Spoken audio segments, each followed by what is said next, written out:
7 p.m. W5FC.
KG5TM, Tony, are you around? KG5P? This is the W5FC repeater, PL110.9.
5 ICX test.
I don't know. Does Charlie know? Always 9 p.m. Saturday on 146.88. Duh.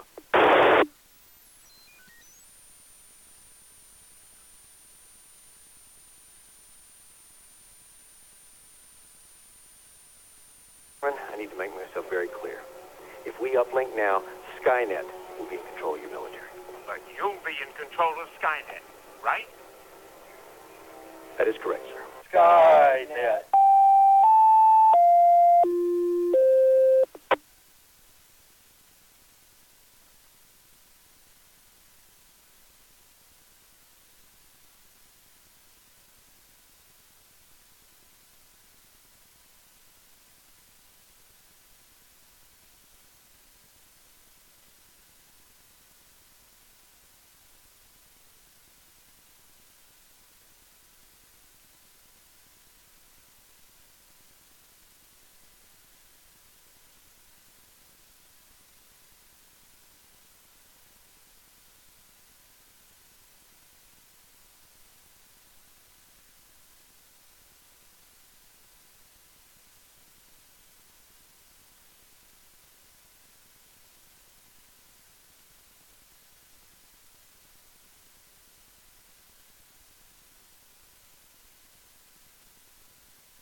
Bravo 5, Alpha Zulu Lima. My name is Brenda.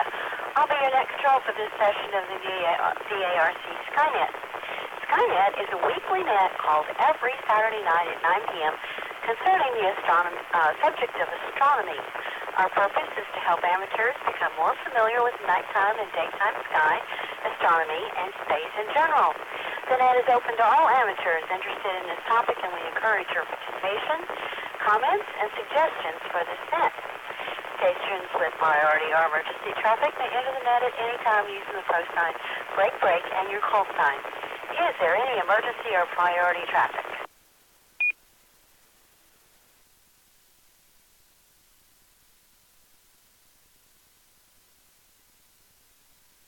This is a directed net.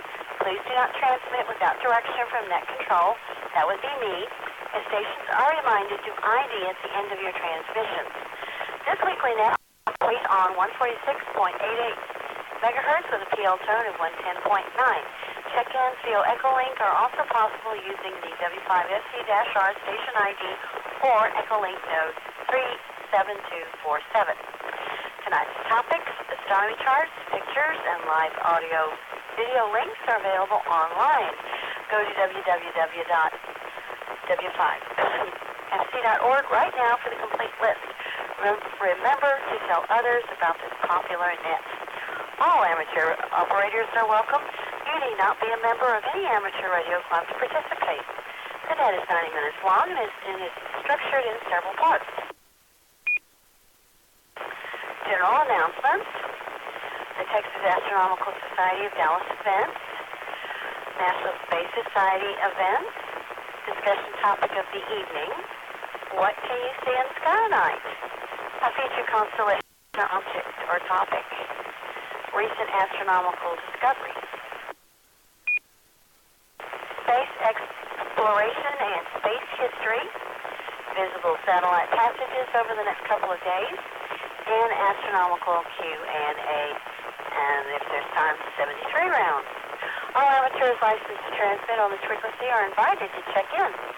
So let's go ahead and start with check-ins. We'll start with low power and short time. Please give us your call sign, your name, and your QTH.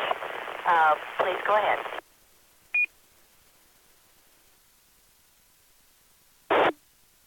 This is November 5, Whiskey Oscar India, William and Allen. Short time. This is Kilo Golf 5, Echo India Uniform, St. Paul, Texas. Short time.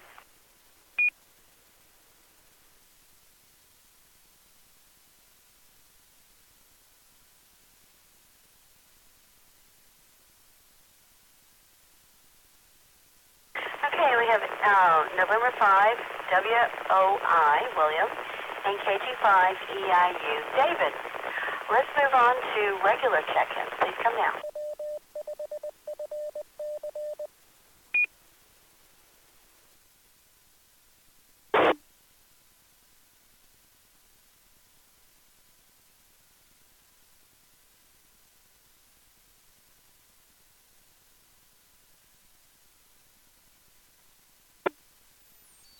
Kilo Foxtrot 5, Zulu Bravo Lima, Bill, Farmers Branch.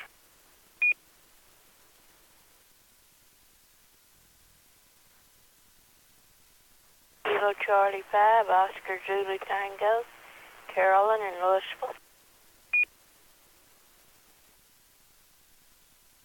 Golf 5, Papa, Mike in Richardson. 5BB, Bill in Irving.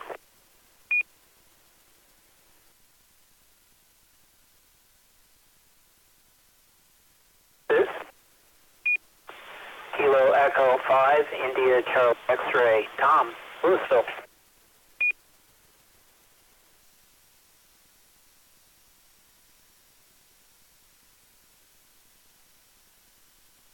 This Kilo Golf 5, Quebec X-Ray India, Glenn in Rockwell.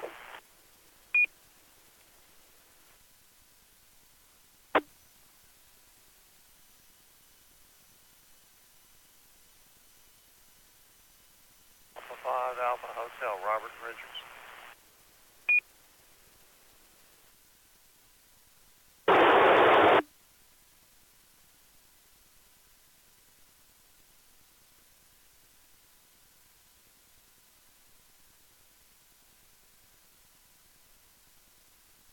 Okay, let's pick those up. We have KF5ZBL, Bill, KC5OZP, Carolyn, KG5P, Mike, N5BB, Bill, KE5 India, Charlie X-Ray, Tom, KG5QXI, Glenn, AA5AH, Robert. Okay, let's go for some Ecolink. Are there any out there?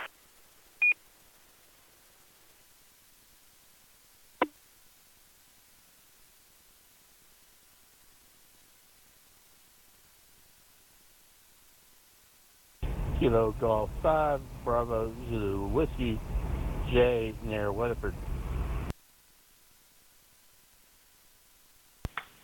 This is Kilo Golf 5, Zulu Charlie Tango, David and Frisco.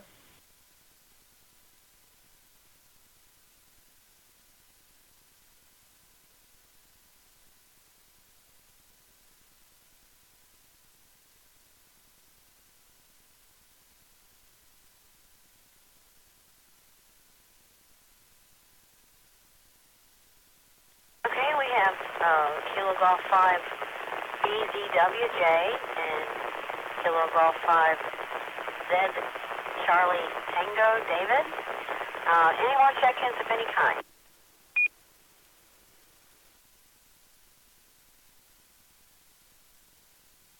As Echo Bravo Bravo, David in Dallas.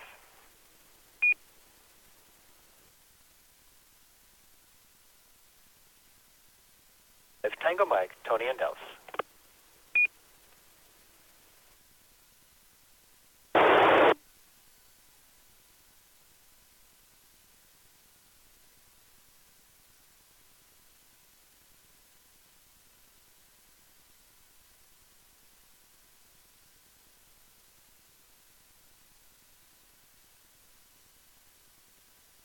Okay, we have W5EBB David and NT5TM Tony. All right, let's go ahead and get started. First, we have general announcements. Do we have any general announcements for the evening's net?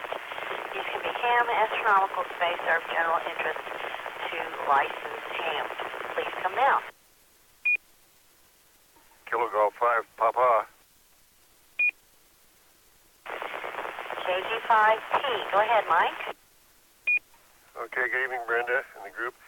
Yeah, I just checked my mail here. It's kind of late, but I got a couple books I just ordered. One of them is Volume 4, Annals of the Deep Sky. It was a missing volume that I had. I have Volume 5. In fact, that was where I got some of my information on Cepheid.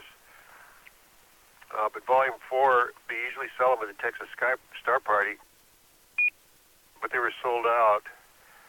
The reason I like to get them there is I know that one of the authors, Dennis Webb, and he usually autographs them for me, but I guess I'll get him to do that next time. The other book that I got, which is very good, okay, well, that book is Annals of the Deep Sky, and you can buy it from Amazon, I think is where I got it. And it's just full of constellation stuff and stars, but he's only up to about the seas, and so he's got a ways to go yet. And that's in 5 volumes. Okay, the other book that I got was The Observer's Handbook, and this comes out every year. This is the 2019 version. It's published by the Royal Astronomical Society of Canada, and it's full of all kinds of stuff, useful stuff on time, optics, the sky, the month by month, eclipses, the sun, planets, satellites, dwarf and minor planets, meteors, the deep sky, and that's an excellent book too. I got it through the company that publishes Astronomy magazine. So both those are really good books, and it'll keep me busy for a while. So back to that KG5P. Okay, thank you. Any other announcements? November Tango 5, Tango Mike. NT5TM. Go ahead, Tony.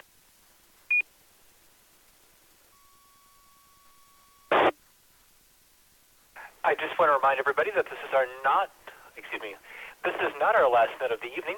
We do have the Afterglow Movie Net coming up tonight at 10:30, where we'll be talking about the original pilot for Firefly. This is also the 3rd Sunday of the month, so we'll be having a meeting on the air tomorrow at 7 p.m. And finally, whether you're a Dallas Amateur Radio Club member or not, we would appreciate your support and help with the turkey trot this Thanksgiving morning. If you have an HT and a warm jacket and some enthusiasm, and you can be in downtown Dallas at 6 a.m., we'll have you home before lunchtime. Please head over to w5fc.org to sign up or contact our PSO, Randy, KE5JIT, by emailing him directly at ke5jit@yahoo.com. Thank you, everybody, for listening. Hope to hear you tonight, tomorrow, and see you at Turkey Trot, NT5TM.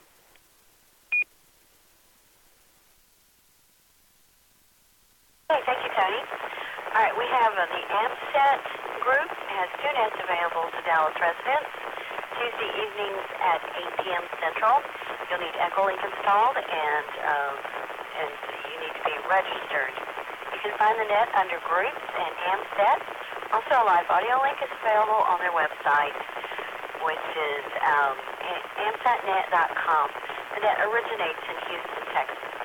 Dallas AMSET Net, Dallas-Fort Worth, Texas, is every Wednesday at 9 p.m. or on the Arlington repeater, 147.14 megahertz PL 110.9, positive offset. Okay, tonight's Afterglow, KE5ICX. Could you please give us a synopsis about that?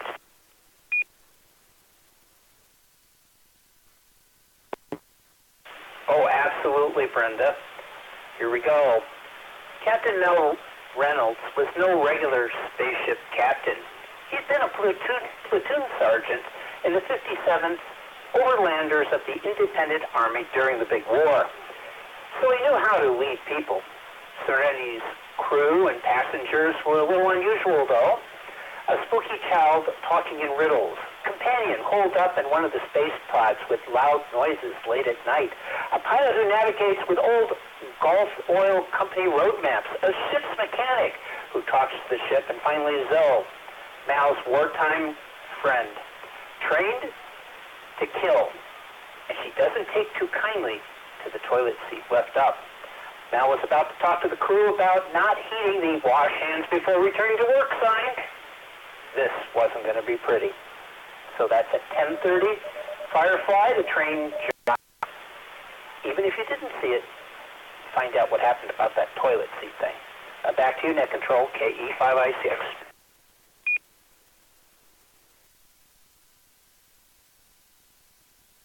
All right, thank you, Tom.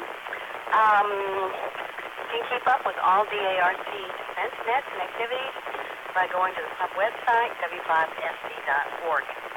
Any additional check-ins, please come down.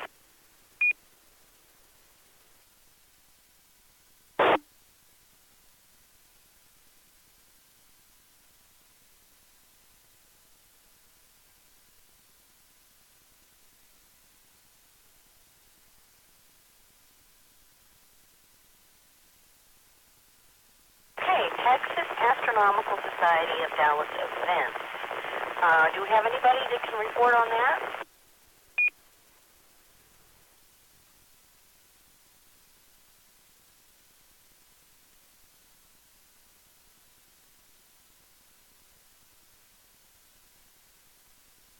Okay, well, their monthly meetings are held on the fourth Friday of every month except December at the University of Texas in Dallas campus in Richardson.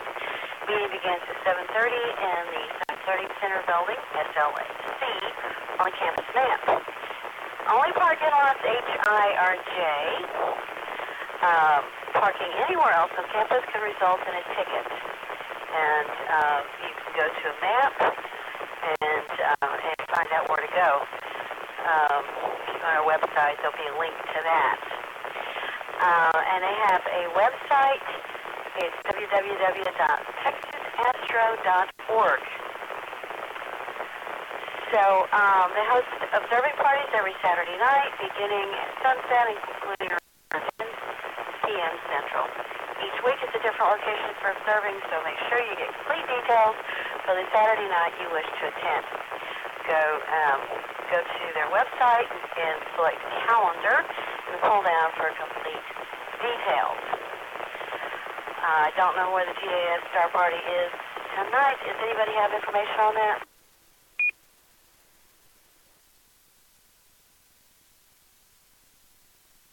It's at Cedar Hill. So you can go to their website and find out information on that. All right, National Space Society events and activities. Inside BB. Bill, do you have information there? Yes, Brenda, this is N5BB. I won't give very much information since last week I gave a whole list of activities happening.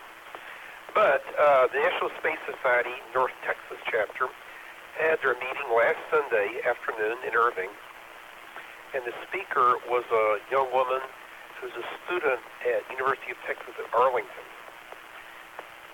And she spoke about robots she's built, and her goal is some robots to act on Mars as medical robots. For instance, if somebody's injured, a robot that would go, be able to retrieve the person and take them back to the hospital. So that was kind of interesting. And I have no new items other than there's one other kind of piece of news. Douglas Rain, that's Douglas R-A-I-N, Rain. He was the actor who voiced Hal, just on Space Odyssey, Hal the computer. He passed away at age 90 this last Sunday in Canada. Sad event. In 5DB. Thank you.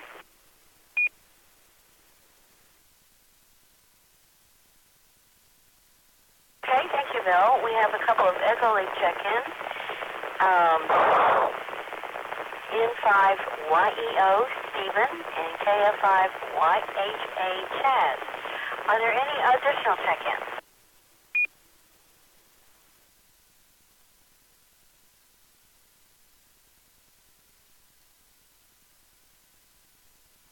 And KE5JIT Randy on Ecolink. This is WB5ONetL. So let's move on to our discussion topic of the evening. Mike, KG5P, is going to speak about Cepheid variables. Go ahead, Mike.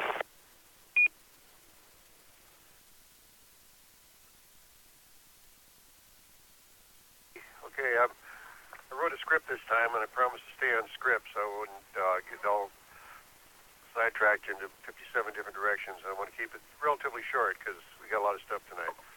So, I returned last week from the El Dorado Star Party, and I was really more familiar with the spring constellations than I am with the fall, so this gave me a lot of time to look at the fall constellations. And one of these is Cepheid, sometimes called Cepheid, sometimes called Cephas. I do not believe that there's any way you can pronounce it wrong, and I probably will pronounce it 2 or 3 different ways tonight. All right. Carolyn had talked about Cepheid and Andromeda and Perseus and, Cassiopeia and that whole bunch of constellations and all the mythologies, so I'm not going to do that tonight. But what I am going to talk about is a type of star that was in Cepheid called generically the Delta Cepheids, but named after Delta Cepheid. Okay, Cepheid is a dim constellation. It's dim. It's so dim, in fact, we can't see it from Dallas. So unfortunately, you'll have to go to dark sky to see it. But it contains some notable stars and deep sky objects. Delta Cephei is the prototype for that class of variable stars called Cepheids.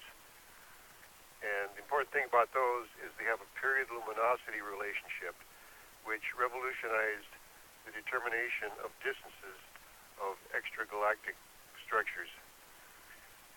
On a side note, another famous star in this constellation is Mu Cepheid. It's the so-called Garnet star, named by William Herschel. And it's quite interesting if you haven't seen it, and if you have seen it, it's still interesting.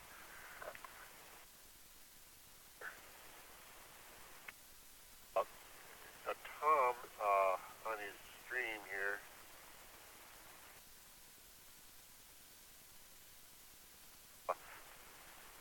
a constellation map of Cepheid, and the red star, or the red circle, is the Delta Cephei. It's also called sometimes 27 Cephei, which is the Flamsteed number, and you'll see it different ways. The Delta Cephei is the Bayer, and each one of these stars have multiple names. The other star that you'll see there with the blue circle around it is the Garnet star. There is a table that I got out of one of the books that I mentioned before, and that table has the different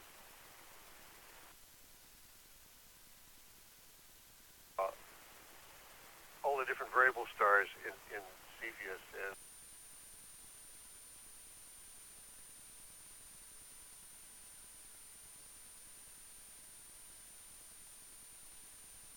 if you study stars long enough and delve into why they have the colors they do and they're as bright as they are and are located where they are, at some point you can size them up and see them for what they really happen to be. Delta Cepheid is one such star. It's, well, not really. It's a magnitude 3.5, and I guarantee you'll never see it here in Dallas. The dark sky, it is. And it ranks as one of the most studied of the Cepheid variables. Its behavior is pretty well understood and for the most part confidently modeled. Like other members of its class, it pulsates regularly, and these pulsations are linked to its absolute luminosity. And as such, it is one of the most important standard bearers in the cause of determining a more confident distance scale of the universe.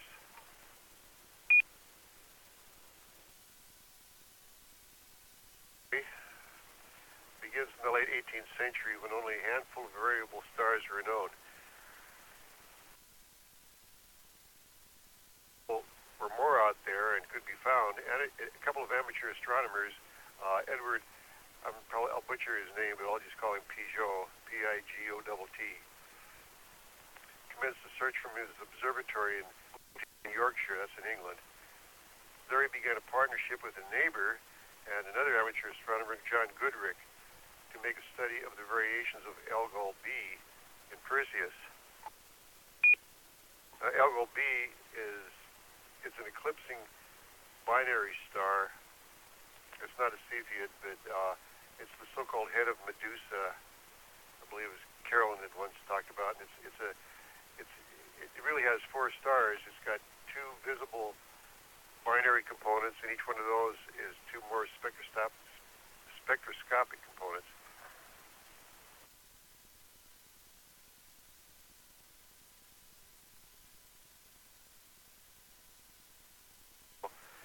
And observes variations in Delta Cepheid and calculated a period of 128 hours, 45 days, or 45 minutes.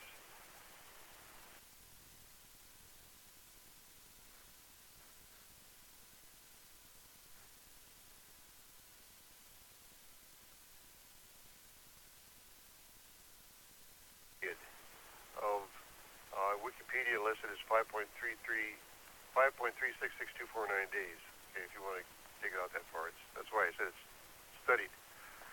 Unfortunately, Goodricke died on April 20th, 1786, at age 21 from pneumonia, which he, as legend had it, as it contracted while observing Delta Cepheid on a cold night. Guess he didn't get his pneumonia shot. His death came just 2 weeks after being elected a fellow of the Royal Astronomical Society.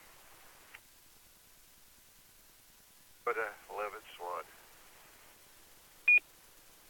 The next milestone for Delta Cepheid occurred in the early 1900s when Henrietta Lovitz Swan, you've probably heard of it, she examined a large number of images from the large and small Magellanic clouds in search of variable stars.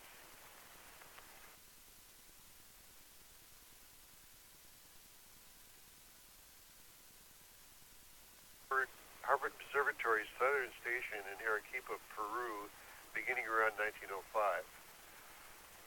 Lovitz found 1,777 Magellanic variables and determined irregular periods for a small subset of them that ranged from less than a day to more than 100 days, and light variations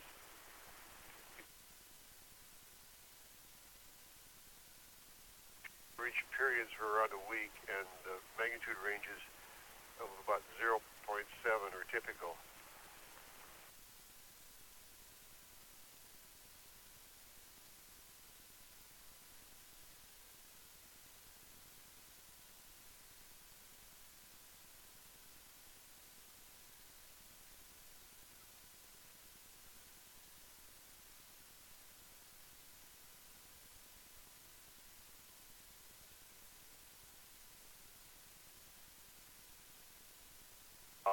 And shows the periods, the light curves versus the periods in which the brightness changed. Okay, Lovitz spotted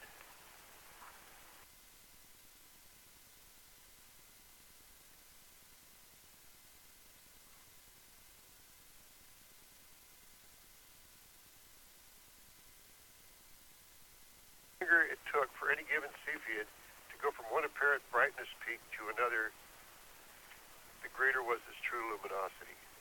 She published the findings in 1908 in the Annals of the Astronomical Observatory at Harvard and confirmed the correlation based on the periods of 25 Cepheids in the smaller Magellanic clouds. Today, astronomers refer to this relationship as Lovitz Law. The implication of Lovitz's period luminosity relationship was momentous. It truly was, because it brought us really into the modern era of astronomy. It meant that one could infer a Cepheid's true luminosity from its period and hence calculate its distance using the inverse square law of light. Now this brings us to Edwin Hubble. Everybody's heard of Edwin Hubble, of course, and he's best known as the discoverer of the expanding universe because he found a correlation in which more distant the galaxy is, the greater its recessional velocity. But I'm not going to get into that here. That's a totally different topic, interesting as it is.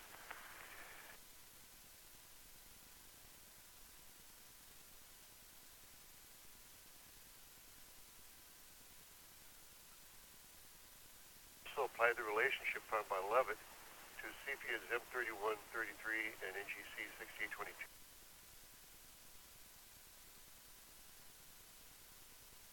Galaxy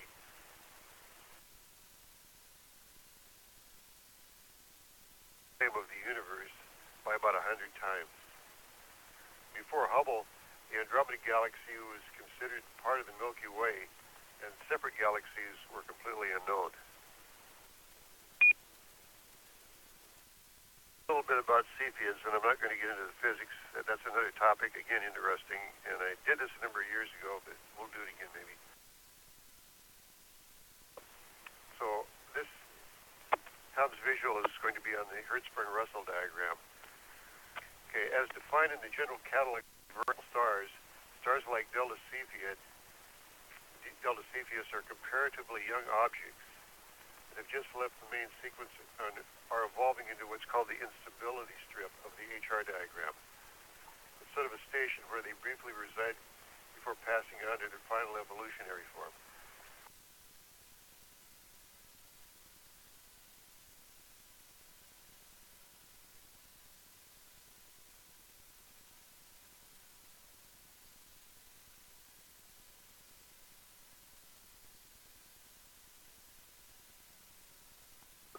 Are F stars similar to the Sun, which is the G star, and is also similar spectral K.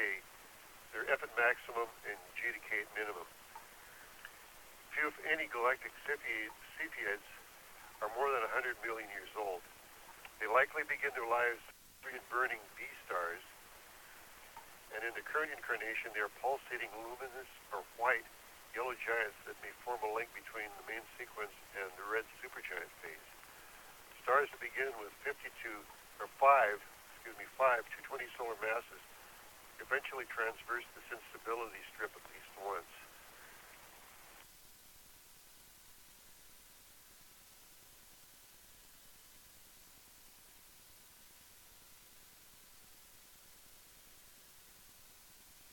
All stars with masses of more than 3 times their sun, at least those that are not close binaries, will go through this stage and will therefore become Cepheids. Okay, the kicker is, and this is the Delta Cepheus pulsations, the light curves of all Cepheids show a distinct similarity in that they're shark fin shaped, and Tom is on that.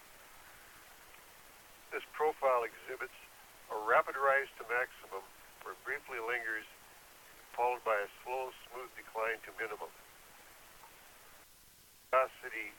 This period luminosity law, which, again, Lovitz Law, coupled with their high intrinsic brightness as super Cepheids invaluable for estimating distances to other galaxies out to about 20 or 30 million light years or so.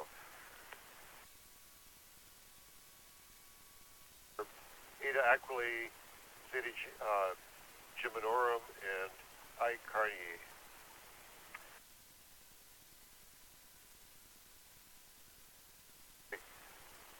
Being the second nearest Cepheid to the Sun, or to Earth for that matter.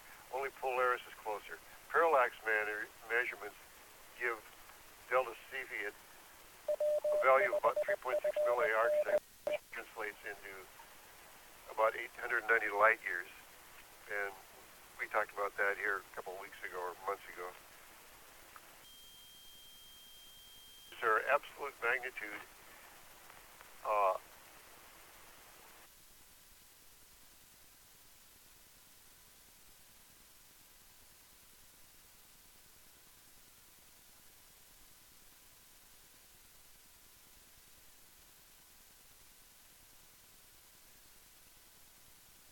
white supergiant that varies in magnitude from 3.5 to 4.3, which is why you won't see it here in Dallas. And it goes back over a period of, as mentioned earlier, 5.36 days. Its mass is about 6 times the Sun, but its luminosity is about 22,000 times the Sun. It's also a spectroscopic binary with a hotter 6 magnitudes to be zero dwarf companion. What all this tells us is that if we can determine the distance to Delta Cepheus, which we have done through parallax, we could determine its absolute magnitude by observing the apparent magnitude and applying the inverse square law.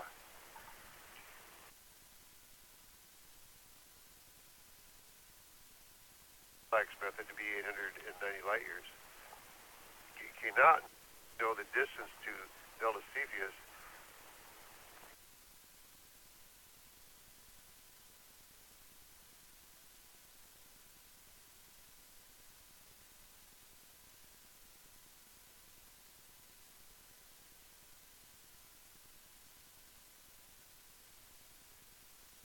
the absolute magnitude of the Cepheid. We can calculate its distance using the apparent magnitude in the inverse square law. So basically that just states if it's twice as far away, it'll be 1/4 as bright. If it's 1/9 as bright, it's 3 times as far. If it's 1/16 as bright, it's 4 times as far away.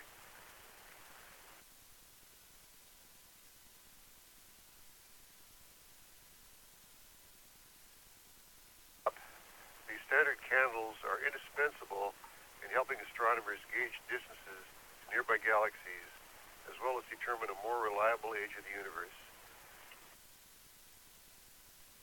Into stellar evolution and boldly underline what we still have to learn.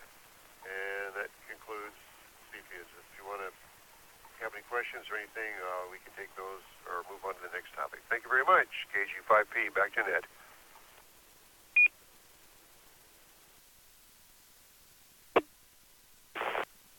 Very much, Mike. We have another check-in, KEO K0QCD. That's Dave. Welcome to the net.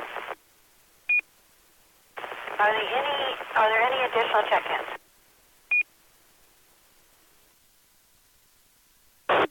K5 JDW, John and Coppell.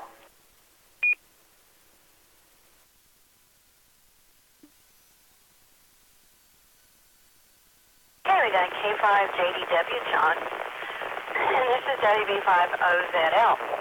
Moving along, what can you see in the sky over the next couple of weeks? This will be presented by Tom, KE5ICX. Go ahead, Tom.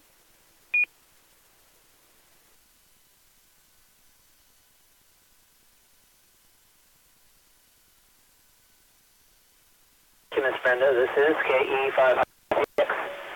This comes from earthsky.org/tonight. If you go to either that website or w5fc.org, you'll find a chart, and it says east after midnight. And this is the Leonid Meteor Shower, famous Leonid Meteor shower is expected to be at its best in the pre-dawn hours of Saturday, November 17th, and on Sunday, November 18th, that's tomorrow, we'll give the nod to Saturday, November 17th, because there will be less moonlight to intrude on the show. To see the optimum number of meteors, no matter where you live on the globe, try watching at moonset but before dawn. Let's see here. From most bases from around the world, the moon should set soon enough after midnight to provide several hours of moon-free viewing before the onset of dawn. Will you see what's shown on the image at the top? I just posted thousands of meteors per hour? No. Well, there was an image, I guess, from 1998 when Leonid's parent comet Tempel-Tuttle, was nearby. The Leonids are famous for producing meteor storms when the comet is in our neighborhood. But no meteor storm is expected this year, only a modest 10 to 15 Leonid meters per hour. By the way, I did see this. They had some pictures on the news up in, where the heck was it? I think it was in Seattle. Here's a tip. Be aware of the rising time of the shower's radiant point. As darkness falls in mid-November, the radiant point of the Leonid shower sits below your horizon as seen from all parts of Earth. As the Earth turns, the constellation Leo the Lion, carrying the meteor shower radiant point, will rise over your eastern horizon around midnight or around 1 a.m. at latitudes in the southern hemisphere. Around midnight, when the radiant point is at or near the horizon, the Leonid meteors are few and far between. But the constellation Leo the Lion will climb upward in the sky during the hours after midnight. It reaches its highest point in the night sky just before dawn. That's why you'll see more meteors in the pre-dawn sky. The higher the Leo appears in your sky, the more meteors you're likely to see.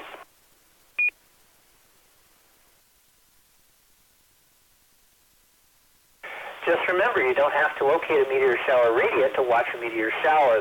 The meteors will appear on all parts of the sky, but if you trace the Leonid meteors backward, they appear to come from the constellation. All is not lost in the evening hours. By the way, evening is the best time to catch a rare Earth grazer, a low-moving, long-lasting meteor that travels horizontally across the sky. So where else can you see the night of the 2018 Leonid's peak? The radiance of the Leonids near the star Algebra in Leo. This is not Leo the Lion's brightest star. That distinction goes to the Leo star Regulus.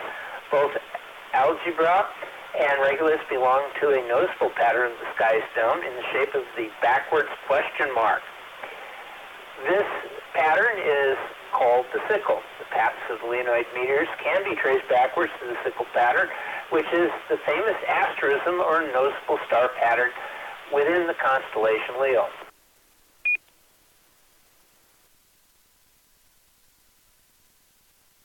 Watch for both of these stars, and during the pre-dawn and dawn hours, look for Venus, the sky's brightest planet, to be mightily in the southeast sky. By the way, the Leonids are fast-moving meteor stream. The meteors hit Earth's atmosphere at some 45 miles per second. The Leonid meteor shower is known for having bright meteors or fireballs which can punch into the atmosphere with the kinetic energy of a car hitting at 60 miles per second. That's nearly 100 kilometers per second. So the bottom line is, in 2018, the Leonid meteor shower is expected to be one at its best before dawn on Saturday the 17th and Sunday, November 18th. Usually, the most meteors fall in the dark hours before dawn.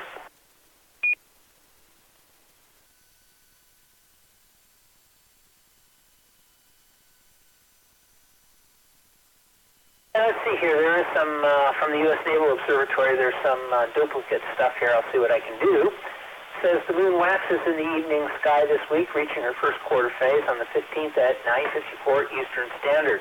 Luna may be found just 3 degrees southeast of Mars on the evening of the 15th. She spends the rest of the week drifting through the dim autumnal constellations of Aquarius, Cetus, and Pisces.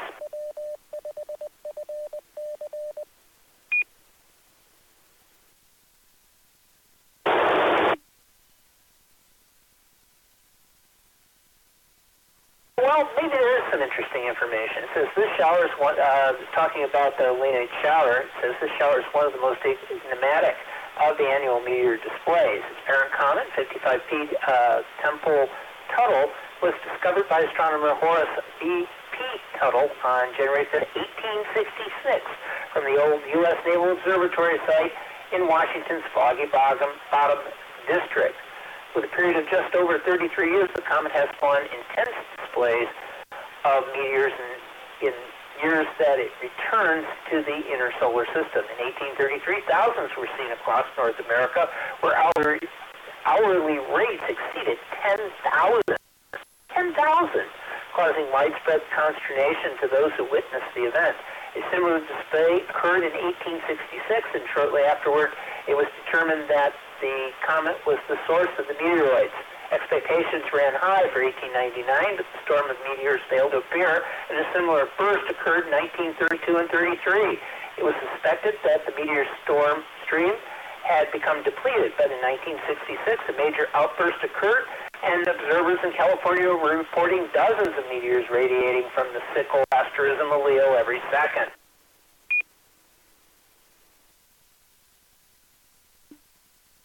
He says, I glimpsed a few dozen myself through broken clouds from my home in Connecticut, where the hourly rate was estimated to be only 300 or 400.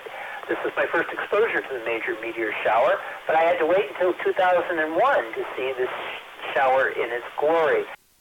That year, from the light-polluted suburbs of Washington, my family and I were treated to a great display. I gave up counting meteors after reaching 400 in just a half an hour. Since 1966, much research has been done in mapping the meteor streams of Comet Temple Tuttle.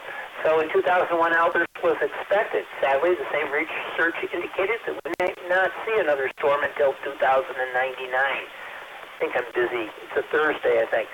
What does this mean for this week? The shower typically produces 15 to 25 swift, bright meteors per hour for observers in dark locations. We expect this volume of activity for this go-round. If you are up to the challenge, start looking after 2 a.m. local time as the moon sets. You may be rewarded with a few fast, bright meteors.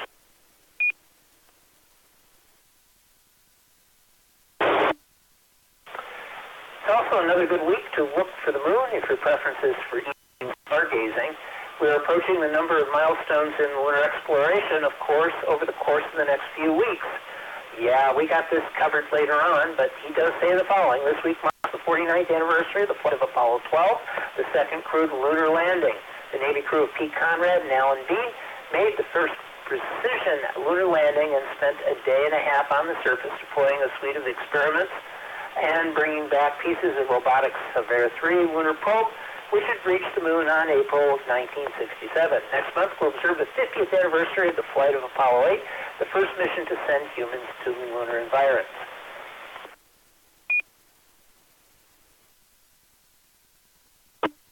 And for those of you who are watching the stream, you will see that I am wearing my Tri-SCE2Ox t-shirt. Very nerdy. Everything about Apollo 12. You'll hear about that later on. Saturn and Mars are now the only two planets to observe in the evening sky. You have to act fast to catch Saturn low in the southwestern sky during the fading twilight hour. The ring planet sets at around 7:30 p.m., so if you want to catch a glimpse of him in a telescope, you should do so as soon as you can spot him after sunset. Mars hangs tough in the evening sky, keeping pace with the advancing sun.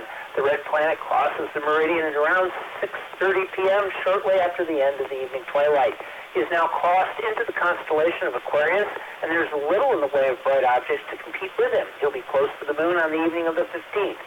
If you're up before the sun, you'll probably notice the bright glow of Venus announcing the pending dawn. You'll find her close to the first magnitude star Spica for most of the week, and she will be just a degree away from the star on the mornings of the 13th through the 15th. That's what I got for you this evening. This comes from the U.S. Naval Observatory. Just type that into your favorite search engine and what you can see in the sky this week, and you'll find it. A lot easier than the URL. That's a lot more difficult to follow. And this is KE5ICX, sending this back to net control. Thank you so much, Tom. Do we have any additional check-ins right now? This is November 5 Alpha Bravo Alpha, Andre and Dallas Mobile.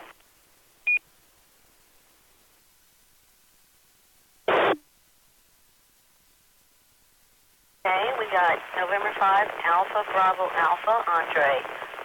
Welcome to the net. Okay, moving along to our featured constellation. Want to remind you, you can follow along w5fc.org with sky maps and notes, and see the images. So, please tell us about the Constellation Auriga. Go ahead, Carolyn, KC5OZT.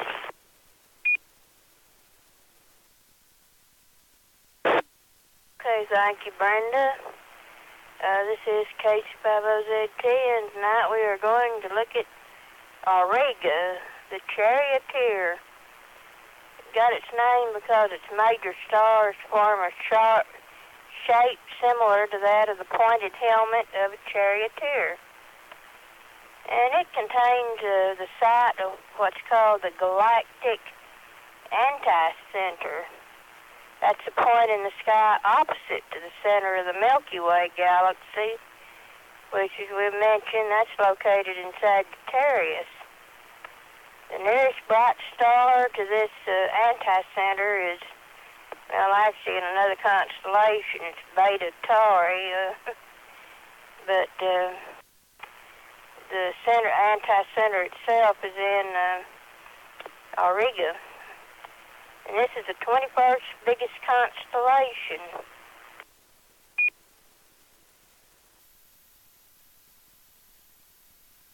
Too many great mythological stories, but Auriga, like I say, is usually depicted as a charioteer holding the reins of a chariot with his right hand and carrying a goat and it's too young on his left arm.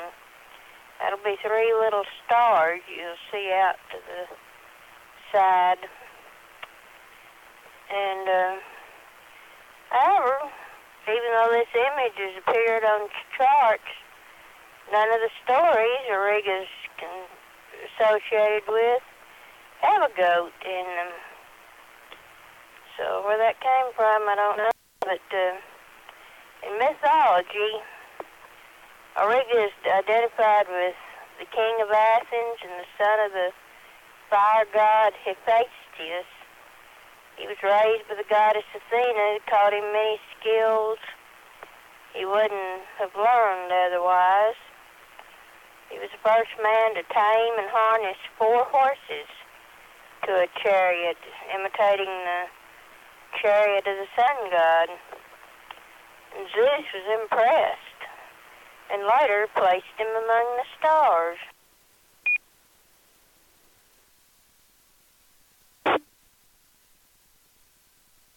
And speaking of stars, the brightest star is known as, of course, Alpha, is known as Capella. The 6th brightest star in the sky, in fact, only 4 light years away.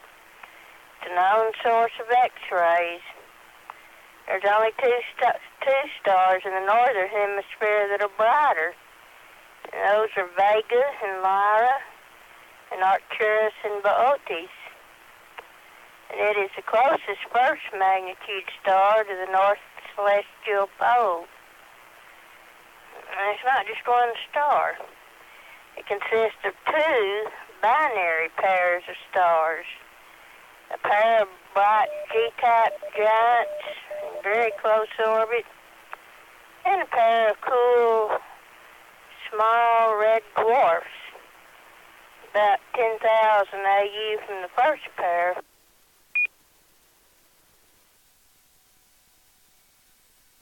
The name Capella is associated with a goat named Amalthea, who was foster mother to Zeus, and the name Capella means she-goat. And this system belongs to what's called the Hyades moving group That's a large group of stars that share a similar trajectory with the Hyades cluster in Taurus.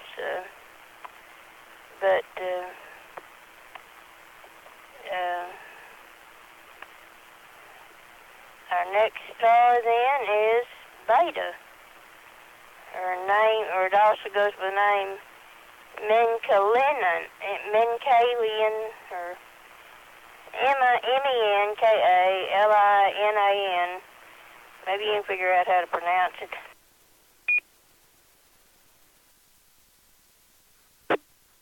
Now this is a triple star system, and it's only 85 light years away. The brightest two components are white A subgiant stars, and then the third star is a red dwarf. And the two brighter stars are eclipsing spectroscopic binary stars. Now Beta is a member of a different moving group. It's a member of the Ursa Major moving group, which includes most of the bright stars in Ursa Major. And these are all believed to have a common origin and share common velocities in space.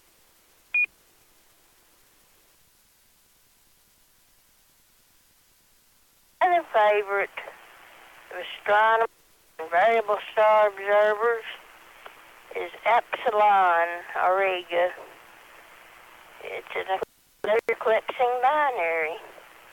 It's composed of an F-class supergiant and an unusual companion.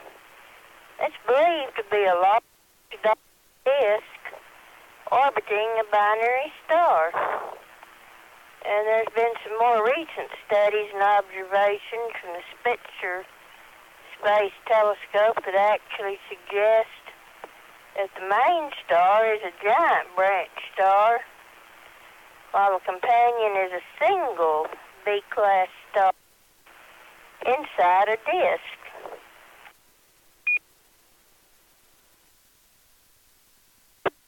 And what makes this a favorite of variable observers, the apparent magnitude of the system drops from 2.92 to 3.93 for about 66 days every 27 years.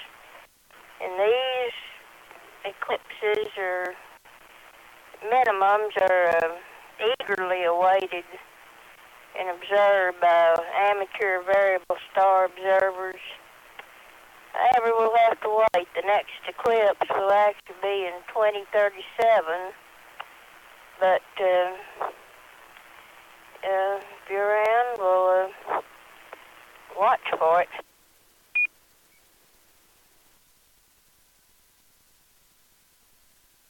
And another interesting star, it's not as famous, but it's A.E. Auriga. It's what's called a runaway star, moving through space at an extremely high velocity when compared to the neighboring stars. It's a blue O-type main sequence dwarf, and an Orion-type variable that has eruptive irregular variations in luminosity that are usually associated with a nebula.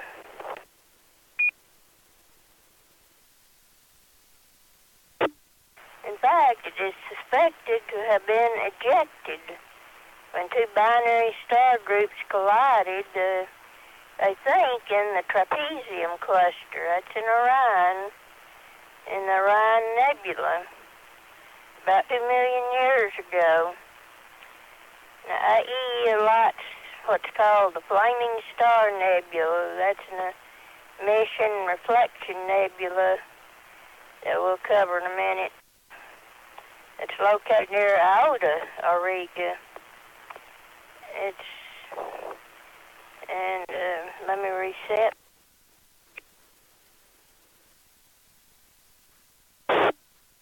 Moving on to the deep sky objects. This has quite a few clusters. first one, M36, is a bright open cluster at magnitude 6.3. Now this is in the southern region of Auriga and has at least 60 stars.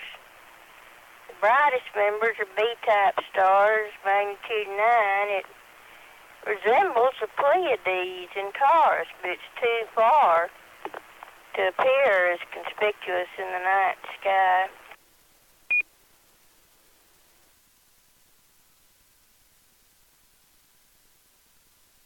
The next cluster is M37, another bright open star cluster, magnitude 5.6. It has about 500 stars, and about 150 of these are brighter than magnitude 12.5. M37 has about a dozen red giants, and the hottest main sequence star is type B. It's the brightest of the three clusters in this constellation.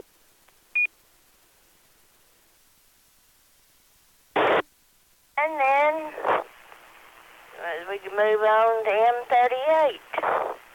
That's only 2.5 degrees northwest of M36. And it's an open cluster, and the brightest stars form an oblique cross, or what looks like the Greek letter pi. It's also sometimes called the starfish cluster, and one source also calls it the smiley face cluster. But its member is a G-class giant at magnitude 7.9. But try to take a look at those three clusters. And now, let me reset. We move on to the nebula I mentioned earlier. This is the Flaming Star Nebula at magnitude 6. And it can be seen near M38. The star Iota, or the emission nebula IC-140. No, IC-410, sorry, misread that.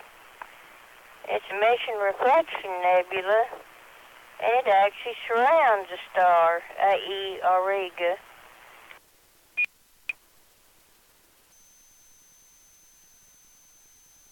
Our final object is IC-410. It's a nice emission nebula, magnitude 13, and it slightly resembles what's the Rosette Nebula in Monoceros that we get to later in the year. And this surrounds an open cluster, a small one, NGC 1893. So Auriga has some nice clusters and a flaming star nebula to observe. So take a tour through it and you will enjoy it. So unless there's any questions, I'll turn it back to you, Brenda. KC50ZT.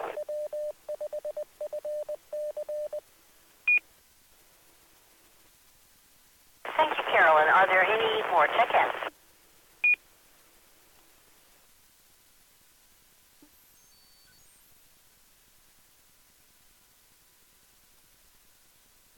This is Kilo Charlie 5, Mike Papa Oscar, Jamie, North Dallas.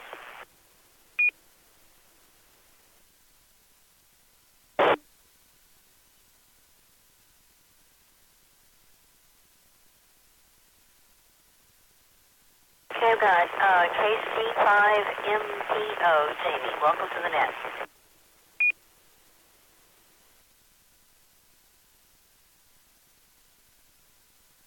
Okay, our next segment is recent astronomical discoveries, and I am going to report on that. The first article is overflowing crater lakes carved canyons across Mars. You can see the visual on this. It's very interesting. Today, most of the water on Mars is locked away in frozen ice caps, but billions Years ago, it flowed freely across the surface, forming rushing rivers that emptied into craters, forming lakes and seas. New research led by the University of Texas at Austin has found evidence that sometimes the lakes would take on so much water that they overflowed and burst from the sides of their basins, creating catastrophic floods that carved canyons very rapidly, perhaps in a matter of weeks. The findings suggest that catastrophic geologic processes may have had a major role in shaping the landscape of Mars and other worlds without plate tectonics, said lead author Tim Gouge, a postdoctoral researcher at the UT Jackson School of Geosciences, who will be starting as an assistant professor at the school in 2019. These breached lakes are fairly common, and some of them are quite large, some as large as the Caspian Sea, said Gouge. So we think the style of catastrophic overflow, flooding, and rapid incision of outlet canyons was probably quite important on early Mars' surface. The research was published November 16th in the journal Geology. Co-authors include NASA's scientist Caleb Bassett and Jackson School professor and associate NEMA research David Morig. From studying rock formations from satellite images, scientists know that hundreds of craters across the surface of Mars were once filled with water. More than 200 of these paleo lakes have outlet canyons tens to hundreds of kilometers long and several kilometers wide, carved by water flowing from the ancient lakes.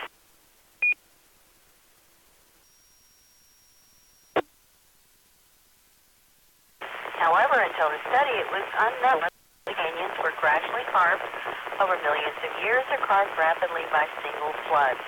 Using high-resolution photos taken by NASA's Mars Reconnaissance Orbiter satellite, the researchers examined the topography of the outlet and the crater rims and found a correlation between the size of the outlet and the volume of water expected to be released during a large flooding event. If the outlet had instead been gradually whittled away over time, the relationship between water volume and outlet size likely wouldn't hold, Gouge said. In total, the researchers examined 24 paleo lakes and their outlet canyons across the red planet. One of the paleo lakes examined in the study, the Zero Crater, is a potential landing site for NASA's Mars 2020 rover mission to look for signs of past life. Gouge and Bassett proposed the crater as a landing site based on prior studies that found water for long periods in Mars' past. While massive floods flowing from Martian craters might sound like a scene in a science fiction novel, a similar process occurs on Earth when lakes dammed by glaciers break through their icy barriers. The researchers found that the similarity is more than superficial. As long as gravity is accounted for, floods created outlets with similar shapes, whether on Earth or Mars. This tells us that things that are different between the planets are not as important as the basic physics of the overflow process and the size of the basin, Gouge said.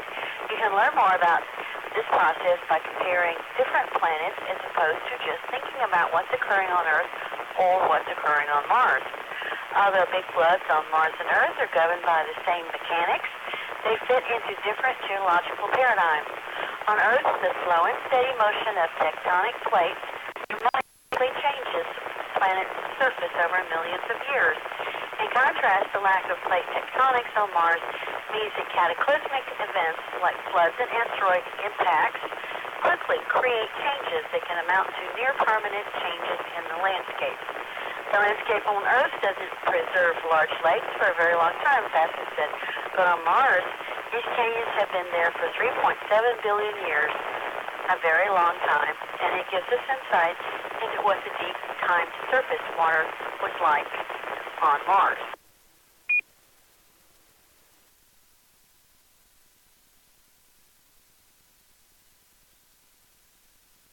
The next article is entitled Auroras Unlock the Physics of Energetic Processes in Space. A close study of auroras has revealed new ways of understanding the physics of explosive energy releases in space, according to new UCL-led research. Auroras are a telltale sign of physical processes in space, acting like TV screens by showing what happens millions of kilometers away from Earth, where our planet's magnetic field stretches into a long tail facing away from the sun. For the study, published today in Nature Communications, the team from UCL and the University of Reading remotely observed rapidly evolving aurora to understand the physics behind why, when, and how energy is released as the source of the aurora explosively reconfigures. Somewhere in the huge volume of space into which Earth's magnetism stretches, this energy release occurs via instability, which is really hard to pinpoint. They cause substorms, whereby charged particles surf into the Earth's atmosphere on electromagnetic waves, releasing large amounts of energy and lighting up their aurora, explains study author Dr. Jonathan Ray. By studying auroras closely, we can map back to where in space the instabilities are occurring. It's much more efficient than our is of space. Jim scanned a large portion of the sky and found the perfect substorm located over Poker Flat in Alaska on 18 September 2012. By using new data from the Moose Multispectral Observatory of Sensitive EM CCD camera, they tracked the aurora as it moved towards the northern pole for over a 4-minute period. This is a relatively long time for this type of aurora to be studied, allowing scientists to collect a wealth of data. This information was analyzed for specific patterns that gave important physical clues to the aurora's formation in space and time. The aurora began as a line of auroral beads along an arc which grew exponentially in brightness and size. These growing ripples are a hallmark of instability in space.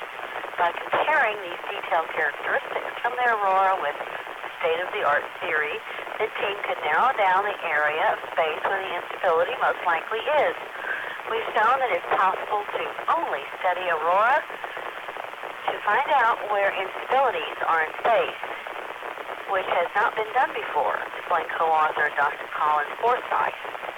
Our method allows us to predict where instability is and where it is in space. In fact, the region we've identified is incredibly small in space terms, only a small fraction of the size of the universe, and we hope to study it in more detail using spacecraft that pass through the area. Until now, scientists have been able to describe aurora and high-energy events that occur on the Sun and other planets within the solar system, but this is the first time real physical analysis has been done. Importantly, our work has given scientists more physics to work with. A whole range of theoretical models can be tested and refined based on the physical characteristics we've captured, added co-author Dr. Claire Watt. What we've reported has alerted scientists since auroras were first described in the 1960s, and while we use Earth as our closest laboratory, the findings will apply to other events elsewhere in the solar system. We now look forward to pinpointing this epicenter in space and finding out what makes it unstable, concluded Dr. Ray. All right, that's it. Posted on ScienceDaily.com. Any additional check-ins?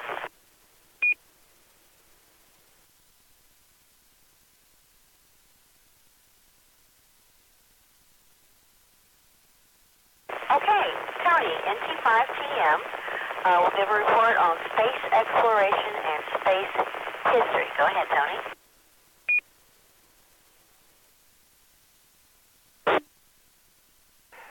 Thank you, Brenda. A couple of items in recent space news. One, thanks to Twitter and a number of news stories, there was an apparent downlink of data from Opportunity to the Deep Space Network this week. That would have been wonderful news that poor rover that may have died in the cold was transmitting data.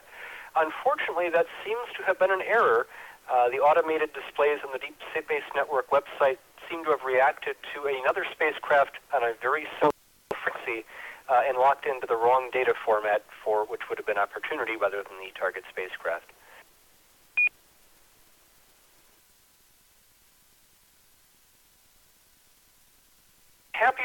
a Soyuz FG booster returned to flight this week with the launch of a Progress cargo module for the International Space Station. This Soyuz FG is the same version used for crewed flight, and so that is considered the return-to-flight launch, with the next one carrying a crew to the ISS.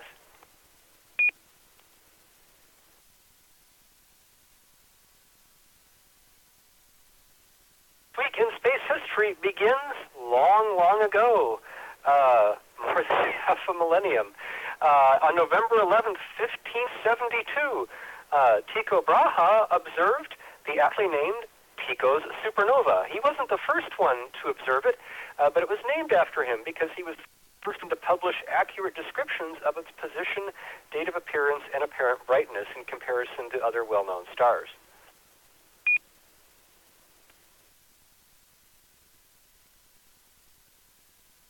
Supernova helped bring about modern cosmology. It was clearly visible. It was not a minor nova or obscure variable star, and it caused many scholars and even ordinary people to ask if the supposedly unchanging heavens can change in a very obvious way.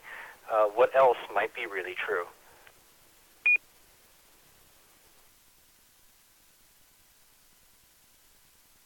That's more than 400 years ago instead of more than 500 years ago, but still, a long time ago. I'm bad at math at night. Rather more recently, on November 11th, 1966, Gemini 12 launched. This carried Buzz Aldrin and Jim Lovell, two very serious astronauts who flew for the last mission of the Gemini program. And this mission was a smashing success, which landed on November 15th, 1966. They docked, undocked, and redocked with their Regina target vehicle. They demonstrated various Apollo scenarios, including manual rendezvous and docking, using their own instruments and computers and not assistance from ground control, and a very extensive 5.5-hour EVA by Aldrin. Gemini EVAs were a real challenge. No one realized that holding position in space is really difficult, and you need far more restraints and handholds than people think. So this was the first EVA that didn't end in some kind of failure, with the suit filling with sweat, the air conditioning system failing, the stiffness of the pressure suit foiling the activities. They finally figured out all the details that they would need to get it right, make it work, and plan it well.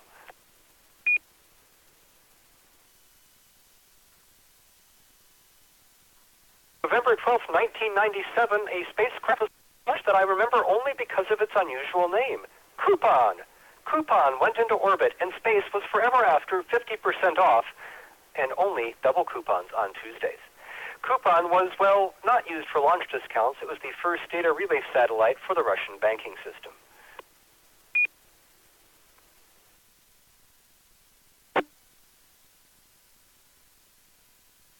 November 12, 2014, Feely landed on Comet 67P, two Russian names. The Feely thruster didn't work well, and its sensors failed to realize when it had touched the comet, so the harpoons to launch it into the comet's surface did not deploy.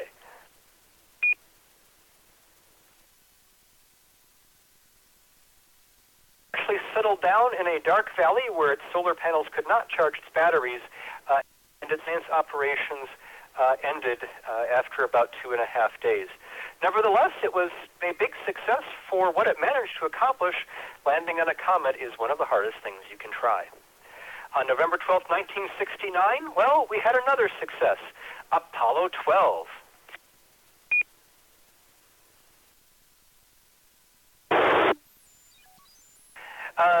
Tom even has the T-shirt from this mission, Try FCE to aux. The spacecraft was hit by lightning twice during its launch.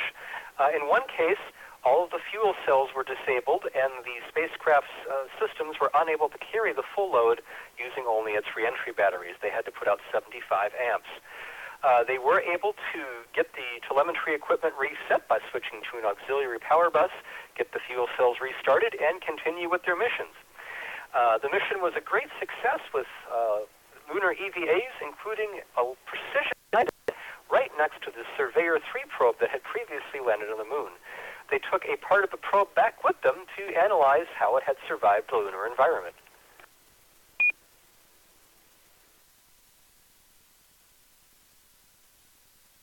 2012 also featured a wonderful first landing line on the moon. Pete Conrad was rather shorter than Neil Armstrong, and he won a bet with a reporter by shouting, as his first words on the lunar surface, "Whoopee!" Man, that may have been a small one for Neil, but that's a long one for me. That bottom step from the LM was very long. Also, the third stage, which had been aimed past the moon by accident, was accidentally rediscovered as an asteroid in 2002.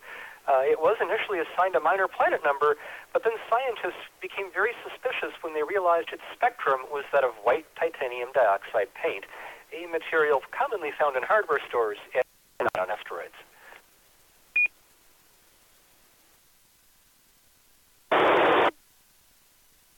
In 1986, on November 14th, the Polar Bear was launched. This is a satellite, kind of obscure like Coupon, that has a unique fate. It was a spare satellite from a Navy navigation program, Transit, that predated GPS, and it had been donated to the National Air and Space Museum, where it was put on public display for 8 years. Well, I'm glad they didn't drill any holes in it and that they kept it in a clean, air-conditioned building, because it was later refurbished and launched as the Polar Beacon Experiment, Polar Bear, to study what would happen to communication signals that passed through the polar regions and the auroras.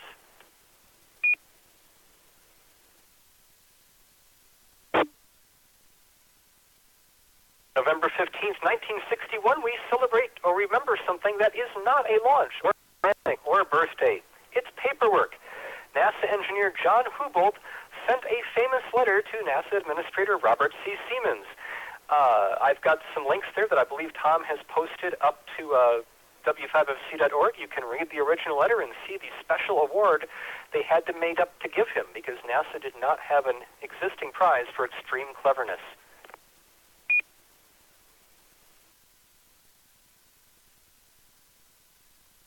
It was arguing for Lunar Orbit Rendezvous, LOR. At the time, NASA was focused on either using many Saturn V launches to assemble a huge vehicle in Earth orbit, or landing a giant vehicle on the moon, tail first, like a Falcon 9. They wouldn't even have been able to see where they were landing. Both of these were risky and required huge launchers. Well, Hubble pointed out that if you sent a landing craft down to the moon, like a lunar module, you could get by with a single launch of an existing planet rocket, Saturn V.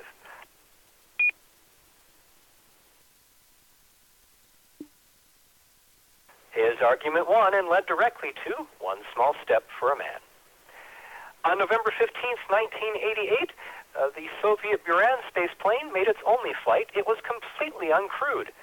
This was something that was very impressive at the time, because the shuttles were simply, the U.S. space shuttles, not capable of that feat. Years of extensive testing and planning, kind of uncommon in the Soviet space program, had made it possible, a flawless first flight, something that's hard for anyone to achieve in space.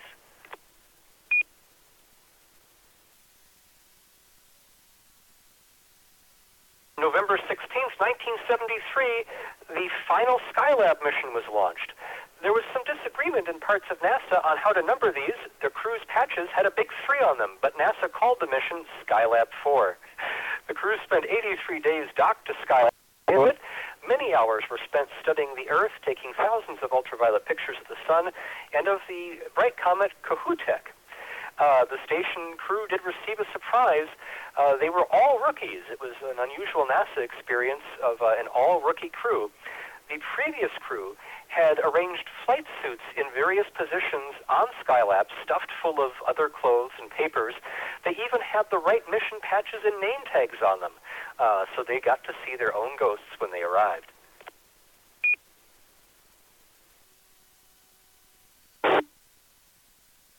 And this is one of a couple of flights where reporters later argued that, well, sort of like Apollo 7, there was a mutiny, a crisis. No, there was a sort of tense conference call. NASA had originally given the crew a very, very tight schedule for getting their 80 to 90 days worth of supplies unpacked and stowed away, and they simply couldn't keep up. They got exhausted and had to ask for a new schedule. Asking your manager to reschedule you is not exactly a mutiny. It's just bureaucracy. And finally, on November 16th, 2000, one of our biggest amateur radio communication satellites was launched. AO-40 weighed hundreds of kilos. It had an experimental rocket engine that used an electric spark to heat fuel and eject it into space, and a wide variety of radio experiments. Alas, it also had a big problem. Someone forgot to take the plug out of the nozzle of the rocket engine, and when they tried to test it, well, boom.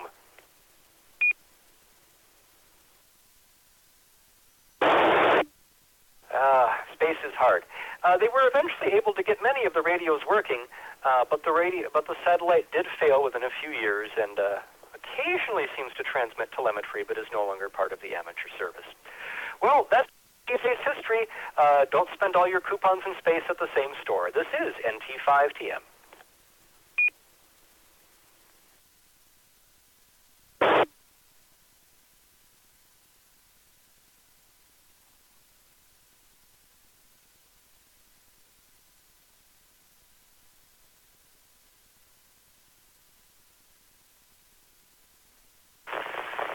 Thank you very much, Tony. Next, we're going to do visible satellite passages over the next couple of days. KE5ICX. Do you want to take that, Tom?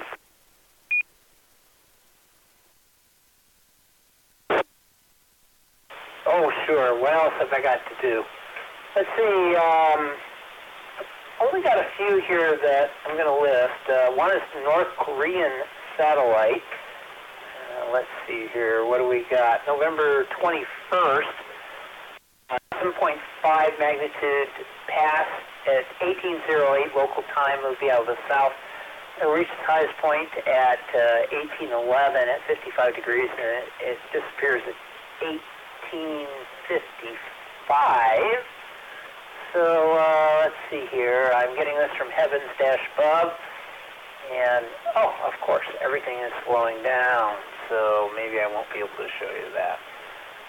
All right, let's go on to the next one. The Hubble Space Telescope has a number of passes that are pretty good. They're always good. November 19th, we have a great pass, 1.2 magnitude. You should be able to see it. 1928 local time out of the west-northwest to reach its highest point in 1932. That's 6 minutes later at 58 degrees, and then it will fall to the southwest at 1932. It does go into shadow at that point. Yeah, it's a partial pass. Well, it's a full pass, you just can't see it.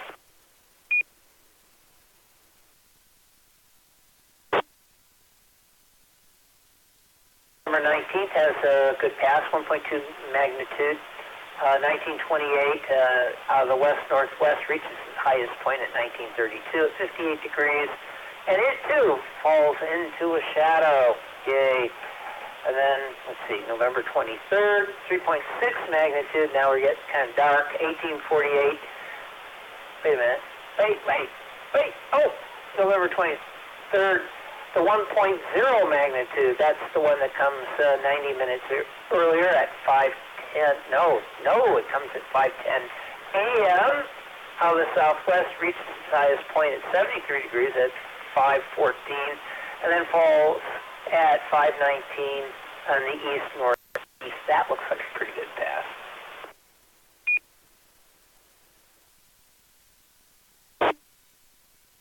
Now, on November 24th, yes, there are three, you count them, 3 passes. But the best one is the highest one at 78 degrees. It's 0.7 magnitude at 5 a.m. out of the west-southwest, reaches its highest point at 5:04, 4 minutes later, and then falls at 5:08, 4 minutes after that.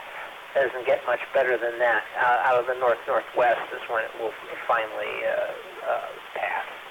So all of that information, when it's not moving really slow like it is tonight, you can go to heavens-above.com, and you can get all this great information. This also includes, as mentioned in the past, any sort of amateur radio satellite passes. You don't need the Keplers. You don't need to download them. They are available through this website 24/7. So that's it from me. Back to Net Control. This is KE5ICX.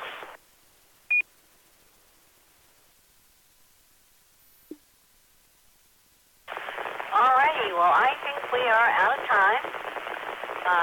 Any additional check-ins?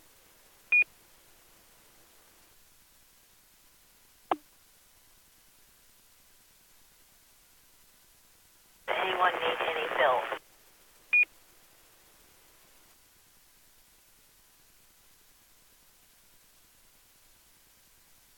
Tonight we had 21 hams participating on the air. Thanks to all of you who checked in this week, and we hope you will join us here next week. And every Saturday night at 9 p.m. we discuss astronomy, space, and space exploration. This guy's never the limit. Always looking for net control stations for this and all the other DARC nets. If you would like to try your hand at this, contact Unity Net Controls by sending an email to net@w5fc.org. You can follow topics and discussion about this net and astronomy in general on Facebook and Twitter, as well as our audio and video streams, video archives, and other useful internet resources by going to w5fc.org at the conclusion of this net. Until next Saturday night, this is Bravo 5, Oscar Zulu Lima. Brenda, and I'll be closing the net at 22:28 local time, and returning the review to normal amateur use. 73 everybody, and enjoy the evening discovering the universe. WB5OZL out, and we'll take 5 minutes and then start the Afterglow. W5FC.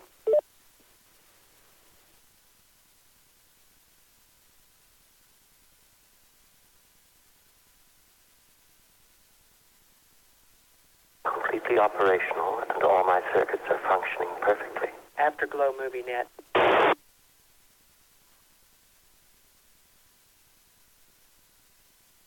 We'll be back for the Afterglow Movie Net in 5 minutes, actually 4 minutes and 30 seconds. We'll be discussing Firefly, the television show from 2002, and the pilot called The Train Job.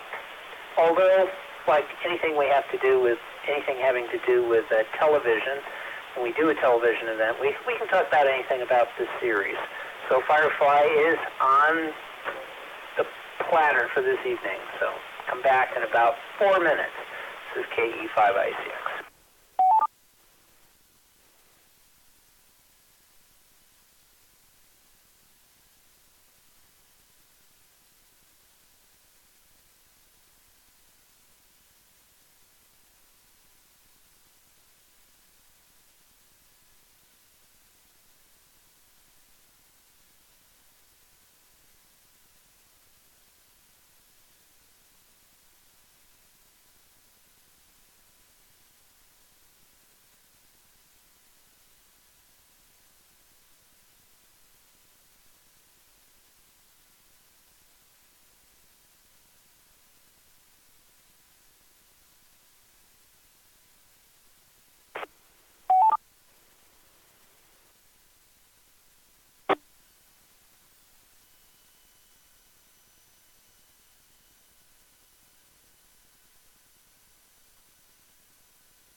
that.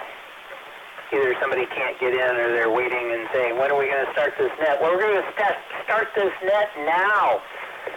This is KE5ICX, Kilo Echo 5 India Charlie X-Ray. My name's Tom. We're going to talk about tonight's movie, which is actually a television show. November has been TV month. We've been doing pilots to television series. And this one, just like last week, the pilot didn't even get, well, it did get aired first, but it is technically the second episode of the television series called Firefly from 2002. Why is it the second episode? Because somebody wanted a pilot that people could understand. Now, we're smart people. We can handle this stuff. Just like you saw the chimes of Big Ben last week. That was the pilot. They had to have something that, made sense to the ordinary folk. We don't need that.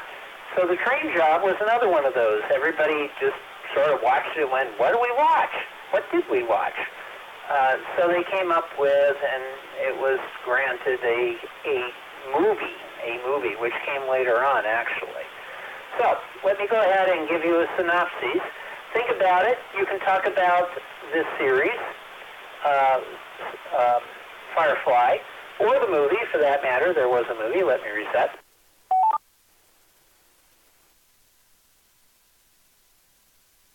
Hopefully you did see the episode, the pilot, the first episode called The Train Job, which, yes, the great train robbery, is very similar. And if you did see the movie, what was it, Rogue One? They stole liberally from this episode. And then this episode stole liberally from the, Thomas Edison movie, The Great Train Robbery. So who has the original piece to this? I don't know. Okay, here we go.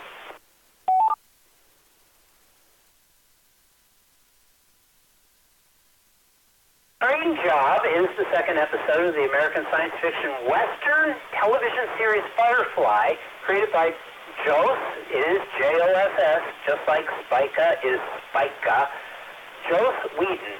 Although it was the first to be shown, the pilot Serenity was not shown until 9 other episodes have been aired. According to the DVD commentary, Whedon and Tim Minier had only 2 days to write the script.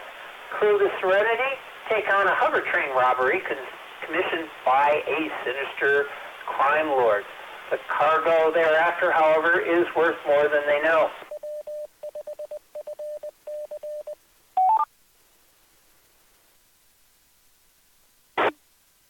Captain Mel Roberts, Zoe, and Jay Cobb are in the bar when Lynn celebrates the 6th anniversary of Unification Day with a toast. Former browncoat rebel Mal picks a fight. Zoe immediately steps up to help him out, but Jane holds back at first. Hey, I didn't fight in no war. Best of luck, though, but eventually joins the melee. Greatly outnumbered, Mel radios his pilot, Wash, to help. Serenity arrives just in time and rescues the hapless crew. Their foes just realize the fighter is unarmed. In the ship's infirmary, I'll get it right, I'm thinking about the browncoats. Infirmary, Dr. Simon Tam is tending to his mentally disturbed teenage sister, River. One of the other passengers, Shepard, who is a preacher, Brooke, tells Mel that Simon is very brave for giving up his life as a wealthy doctor to go on the run to protect his sister. On the Skyplex, which is an orbiting space city, Mel, Zoe, Jane meet with the crime lord and Adelaide Niska and his hulking Lieutenant Crow. To show that he is not to be trifled with, Niska shows them a bloody corpse hanging by its feet, the last person who failed them. Niska has a job for Mel and his crew, steal 2 crates from a train as it travels from Hancock to Paradisio and deliver it to Crow. Mel shows no interest in knowing what is in the crates.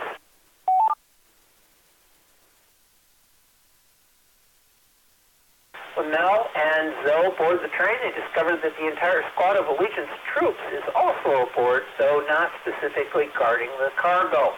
After the pair break into the locked train car and secure the crates, Jane is lowered on a winch while Serenity maintains station over the speeding train. While they attach the cargo to the winch, a curious Fed trips a smoke trap Zoe set up at the car door. In the resulting chaos, a wounded Jay is hoisted back to the ship among the crates. Nell knocks out the Fed before he can see what is happening. Mel and Zoe take advantage of another smoke bomb to re-enter the passenger car without anyone the wiser. Wash parks Serenity in a canyon not at the rendezvous point. Jane tells the crew that they should finish the job. Wash refuses to abandon his wife and Mel. Shepard Brooke, who knows the crime lords for Shepard, says if Niska finds out Mal is being held and may speak as to who hired him, I think we'd be better off being a little late.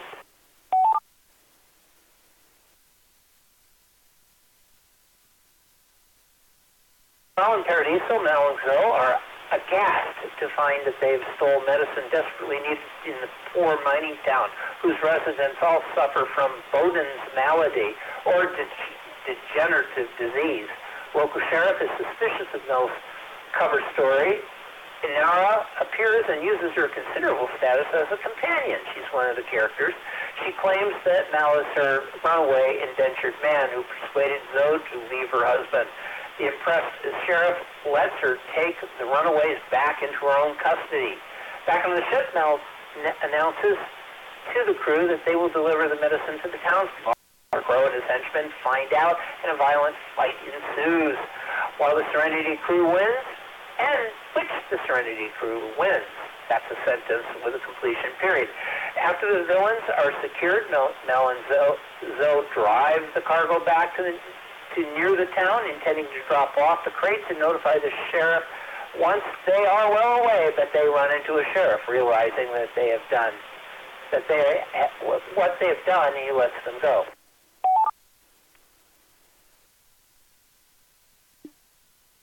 Outside Serenity, Mel offers Niska's money to trust up Crow, but Crow threatens to hunt Mel down. Mel casually kicks Crow into Serenity's running engine intake, killing him. Yeah, it's pretty cool when you see that. Mel finds the next henchman more cooperative. Back on the Alliance cruiser, two mysterious men in suits wearing blue inquire about a girl and show the captain a photo of River Tam.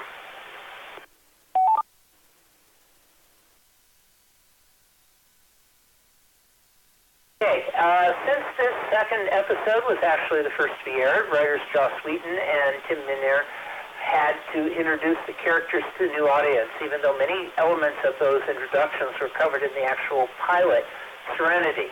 Quite a bit of the dialogue alludes to information provided in the pilot. The ominous hands of blue, two men who are pursuing River, first appear in this episode. As noted by Tim Minear in the DVD commentary, Brooks' knowledge of underworld dealings, particularly his theory of Niska's reaction to the incarcerated Mal and Zoe, alludes his cryptic past.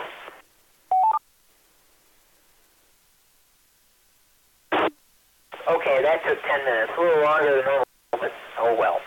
Okay, I'm going to go ahead and take check-ins. If you would like to join us this evening, you don't necessarily have to have seen Firefly or the movie Serenity, or even this first episode called The Train Job. Either way, it doesn't matter. Anyway, it doesn't matter. Not either way, because that'd be a binary choice. Anyway, if you'd like to join us this evening, please, I'll take low power short time first because people kind of get tired and fall asleep. If you'd like to join us, come with your call sign name. Let me know where you're transmitting from, and did you see The Train Job? Please come now. Kilo India 5, Charlie Papa. This is Tim, mobile, traveling from Euless to East Dallas. Kilo Golf 5, Papa. This is Mike in Richardson. I did see the movie, I think.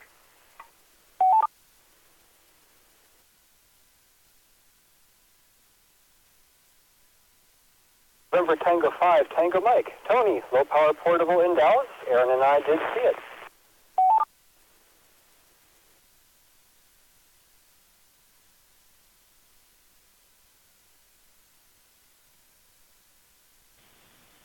Kilo Golf 5, Bravo Zulu Whiskey, J near Weatherford. I did see the TV episode.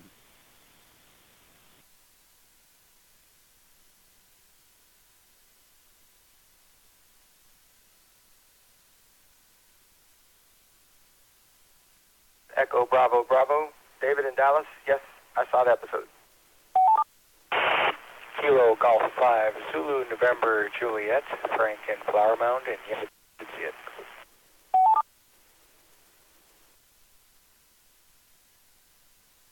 Charlie 5, Oscar Zulu Tango, Carolyn in Louisville, and yes, I did see it. H5OZT.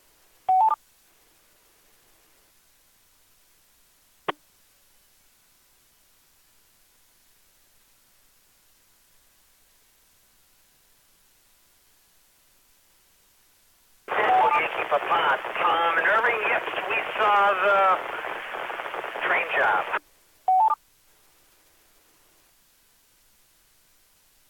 This Whiskey Bravo 5, Oscar Zulu Lima, Brendan DeSoto, and yes, I saw this episode.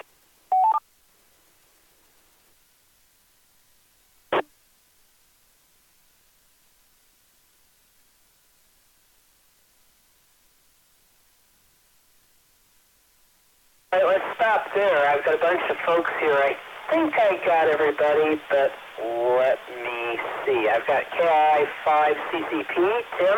He's mobile in Euless. Tim, did you get a chance to see this or Firefly?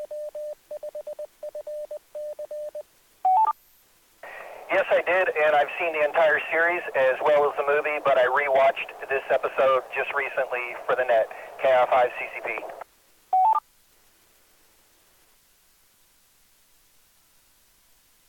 Fantastic. That's what I needed to know. I've got you on the list, and I got you as an affirmative. KG5P, Mike and Richardson, yep. NT5TM, Tony Dallas, yep. KG5BZW, Jay in Weatherford, yep. W5EBB, David, somewhere out there, Dallas, I think. Yep, he saw it. KG5 November Juliet Frank in, let's say Farmers Branch? I got FM down here. I don't know. But anyway, I got you down. KC5, yes, you saw it. KC5OZT, Carolyn, Louisville, my neighbor, yep. N5HYP, Tom and Company, yep. WB5OZL, Brenda DeSoto, yep. Got you down. Any additional over-air check-ins, over-air, and then I'll get to Ecolink. Over-air, please come down. Kilo Charlie 5, Foxtrot Alpha Zulu Sean in Fort Worth, and Firefly is one of my favorites. I've seen them all. This is Kilo Golf 5, Papa Mike, November James, Fort Worth. I saw the movie.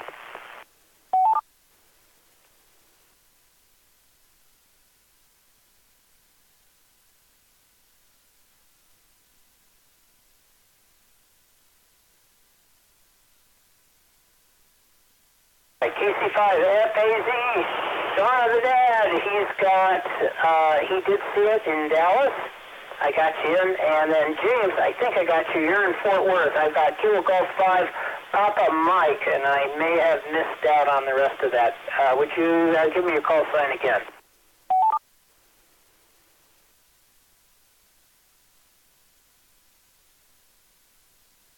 Golf 5, Papa Mike, November James. KG5DM in.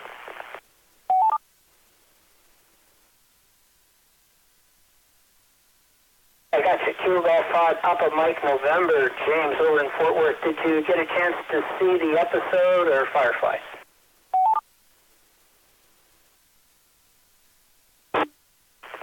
Yes, I watched the episode of KG5DM in.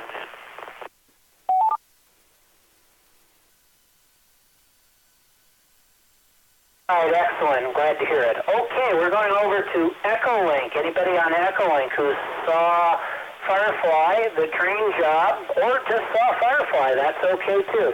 Please come in your call sign name, where you're transmitting from. Let me know if you saw the episode.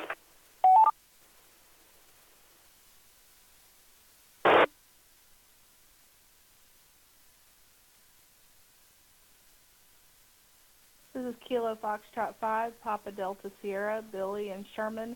Yes, I've seen the entire series and the movie, but I did rewatch The Train Job for this net. This is KF5 PDS.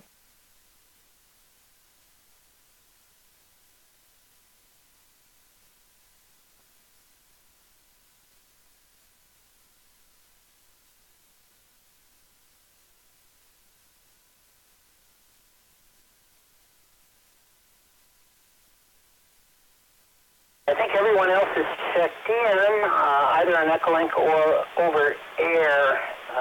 Well, no, I know on Ecolink they're checked in. Any additional check-ins, please come now.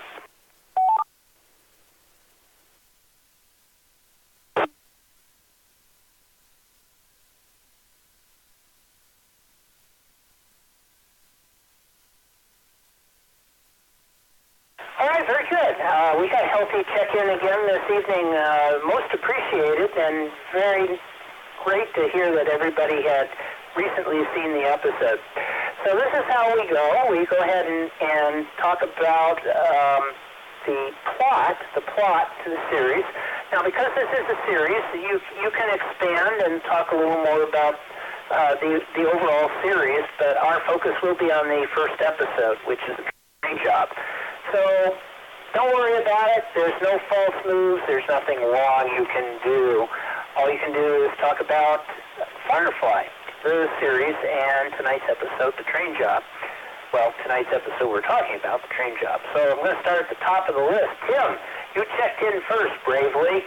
You're mobile. Hopefully you're still there. KI5CCP. If you're still there, and I hope you are, what did you think about the plot? Tim, go ahead. Yeah, this is KI5CCP. First of all, I love this series and forgot how much I loved it until I watched it again.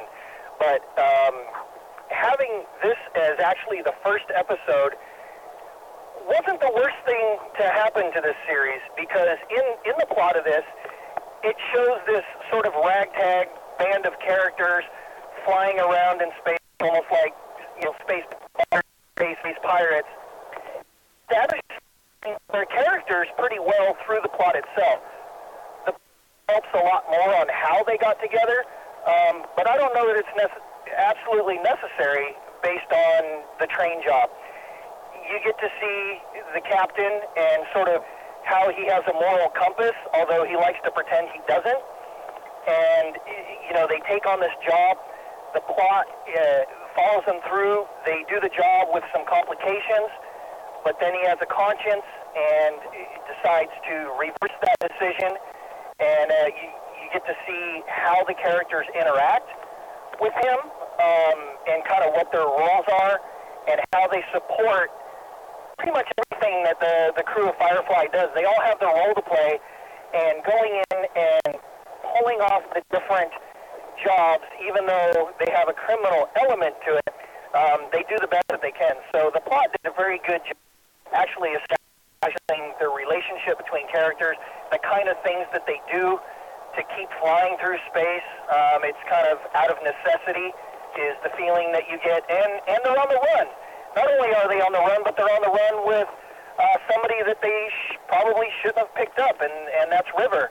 So, excellent episode altogether. If it had to be played out of order, this was probably a good one to start with, because you did get some good background on everyone, and just got to see how the outer planets existed and how everybody was just kind of trying to exist, really. So, great episode all around. KI5CCP, back to net.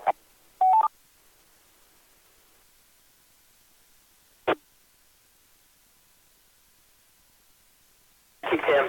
Excellent comments. This is KE5ICX, net control for tonight. Afterglow Movie, we're talking about, what are we talking about? Firefly and The Train Job. Okay, next up, KG5P, Mike and Richardson. You saw it. What did you think of the plot?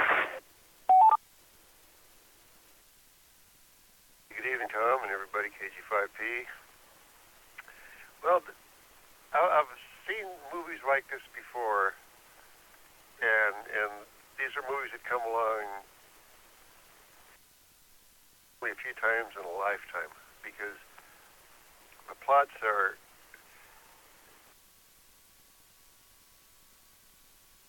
you have to almost study this movie. You can't just watch it as fluff.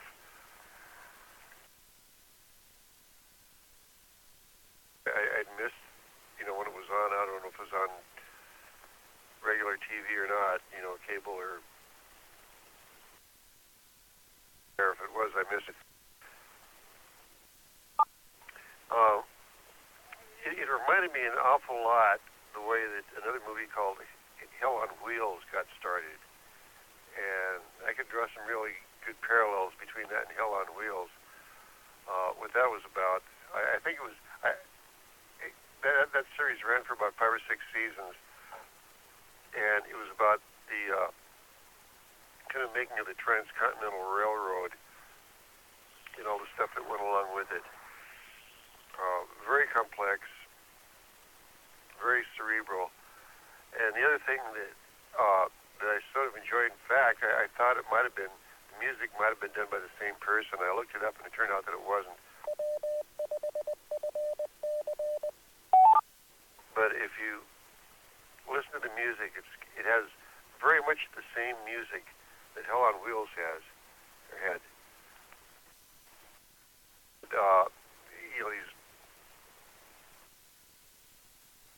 These scale guitar riffs and violin type, cowboy violin music. And I would have bet money that it was done by this, by the same composer, but it turned out it wasn't. I'm going to have to watch it again, starting from the beginning, and watch it very closely. The dialogue was another movie that sort of reminded me of was the dialogue was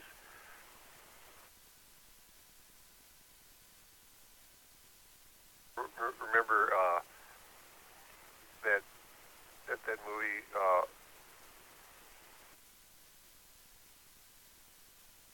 Deadwood-like dialogue. A lot of witticisms in there, smart remarks. I don't think people really talk like that, but you had to follow it very closely to catch all the bits and pieces. I'll kick it back to you, Tom. Yeah, this is definitely worth another look, and I'm glad that you brought it up, because I missed it the first time it was on, like I said, and I probably wouldn't have seen it, but it's got some good possibilities. Back to that KG5P.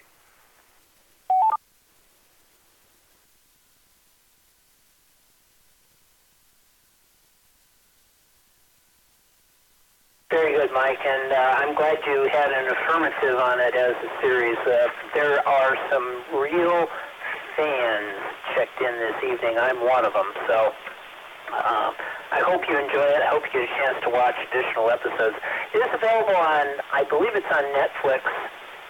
You can see the entire series. It only lasted one season, unfortunately, though people have, it did spawn a motion picture, so there was enough of a background and a backing for it for folks to support it. So I'll leave it there for now. NT5TM, Tony, over in Dallas, low power. Tell us, what are your thoughts about the plot?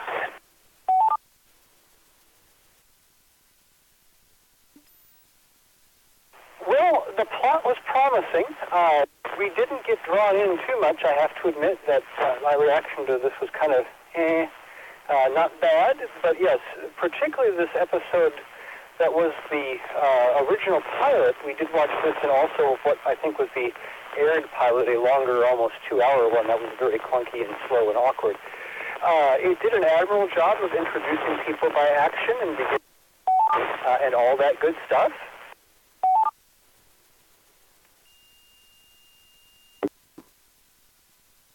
But it also had some things that annoyed us.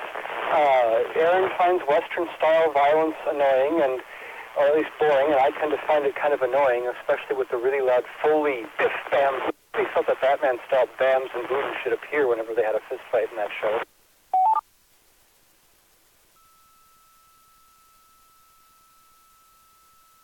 we'll have lots more comments under characters, because that's where the meat of the show is. But yeah, you folks who really love it, I'm listening. You can still sell me on it.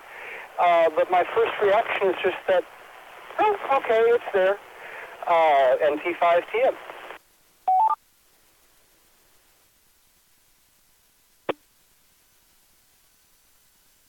All right, very good, Tony. And yeah, I will say I'm going to interject little comments here, only because it was a series I enjoyed. There's a saying that to allow like 3 episodes of anything before you can really get a feeling for it, especially when it's science fiction. I'll stop there only because I think that's very true for this series. KG5BZWJ over in Weatherford on Ecolink. Jay, oh, well, maybe you're over here. I don't know. Maybe this evening. Jay, what did you think about the plot?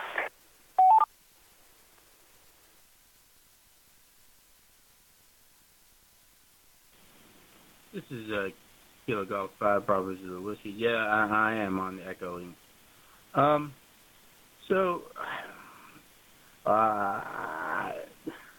This is one of those things where I was having trouble trying to figure out what I was going to say tonight on this episode, because I thought everything about it was perfect. Maybe it's just I don't know. I've watched a few westerns in past few months, and it's more. I just don't know. I don't want to like gush over it, but I think I've always been a fan of Joss Whedon's writing from what he did to. He was a part of the writing for Toy Story, and there's just been several other things that he's written.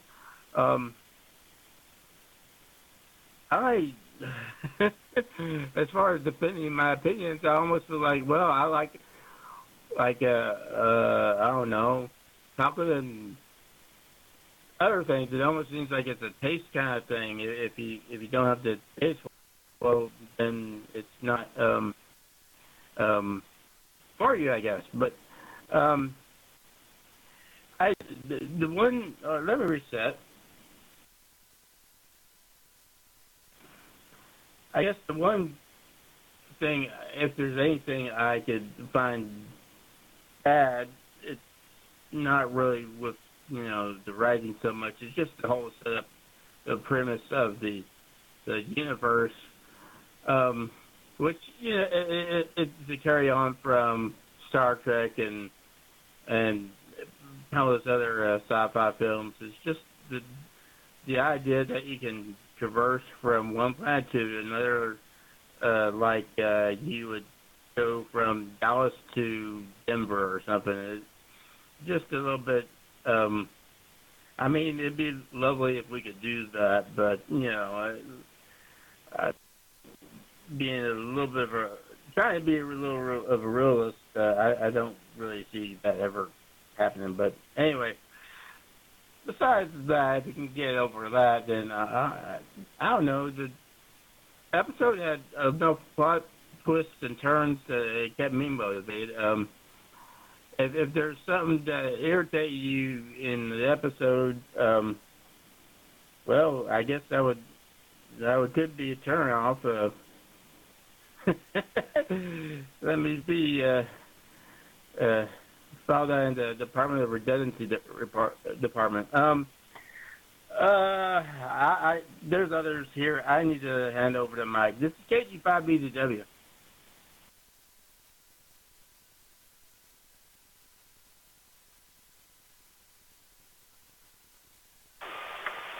All right, Jay, no problem. We got plenty to cover.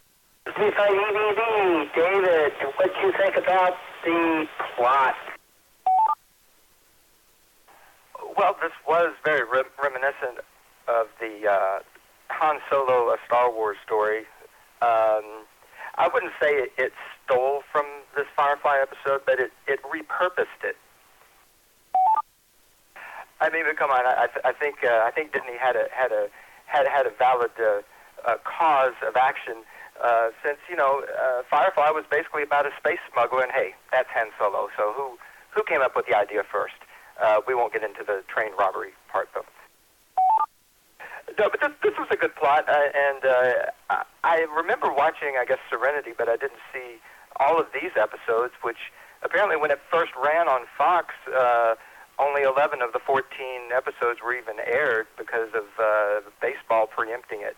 And Fox, for whatever reason, didn't renew it for additional seasons, though I think 7 seasons, or a number of seasons were planned, but Fox didn't renew it. So I'm going to have to give this a second look if Fox didn't like it. Now, there is one thing I think that may have prevented me from watching additional episodes. It's the shaky cam. That handheld, supposed to put you in the scene kind of action does not put me personally in the scene. It makes me nauseous. The eye, when you're tracking something, doesn't move around like that. It stays stable, at least human eyes. Maybe reptilian eyes stay in one place, or bird's eyes. But human eyes lock onto target. They don't move around like that. And it's very annoying. And I wish they didn't use the handy cam quite so much. But it was a popular technique of camera of shooting scenes for this era. W5EBB.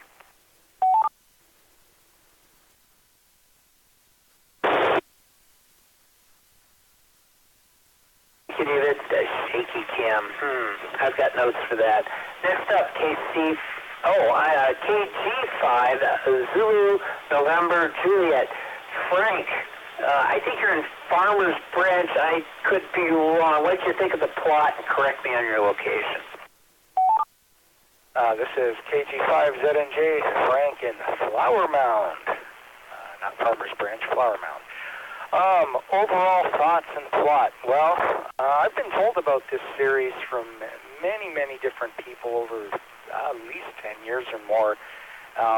It's just one of these series I keep hearing about, and I did miss it the first time around, but I remember when it was on, because I remember adverts for it during sporting events, so it must have been the baseball thing.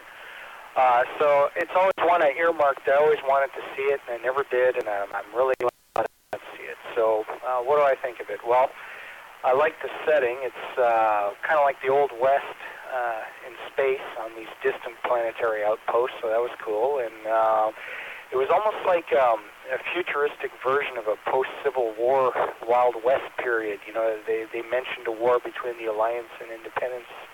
To me, it seemed like like a galaxy or something, or wherever they are, because I haven't seen the rest of the series. They're trying to put the pieces back together after a big war, and to me it was very much like a Civil War kind of thing, so I thought that was cool.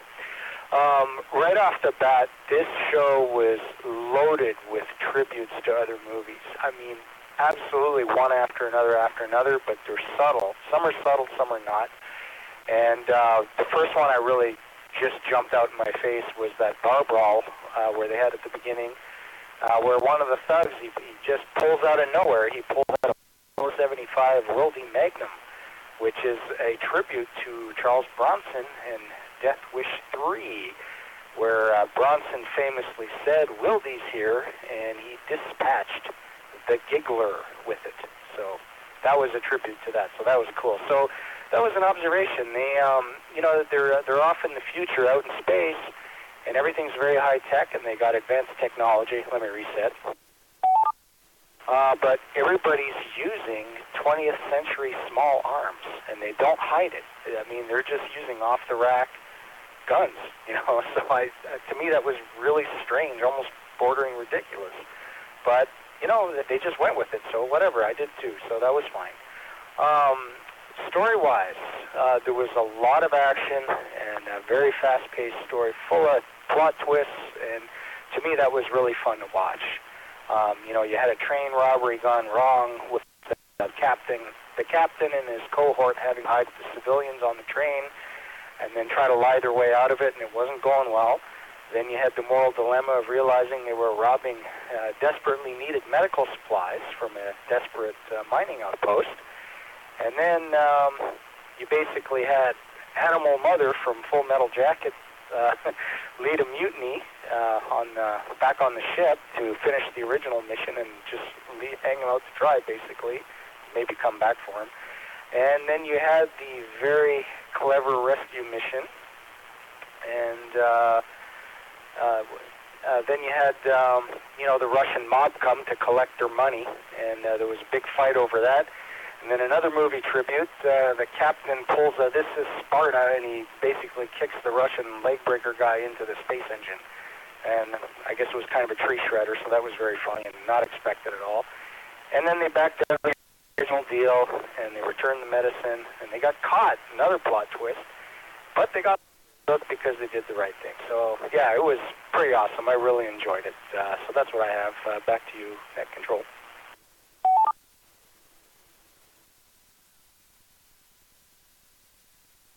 Oh, thank you, Frank. You pretty much hit up on the entire synopsis. I love it.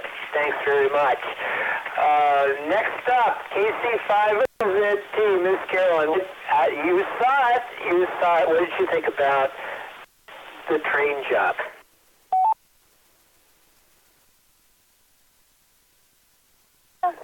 First of all, I liked it. And I'd never heard of the series or watched any of it, so this was sort of an introduction. I was very impressed with the music. Did add sort of the Wild West type touch to it, but I love the way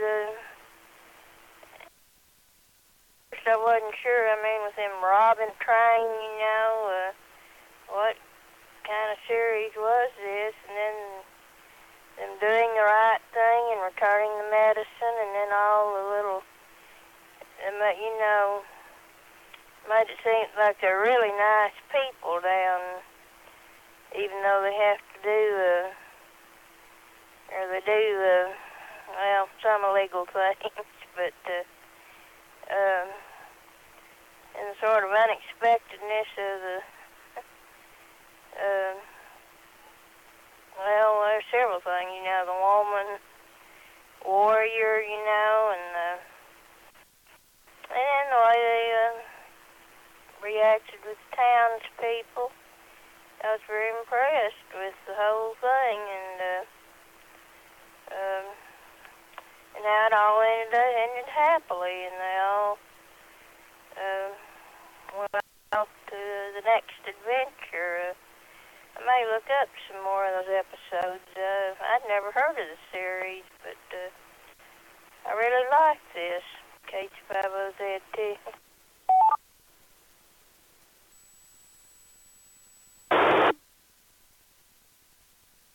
Good. Thanks, Carolyn. And for anybody listening, we're talking about Firefly. And we'll do check-ins when I get to the back of the list. Firefly and the Train Job, first episode. Next up on, and I am KE5ICX, N5HYP, Tom and Company. I know you watched with Sam. What did you think?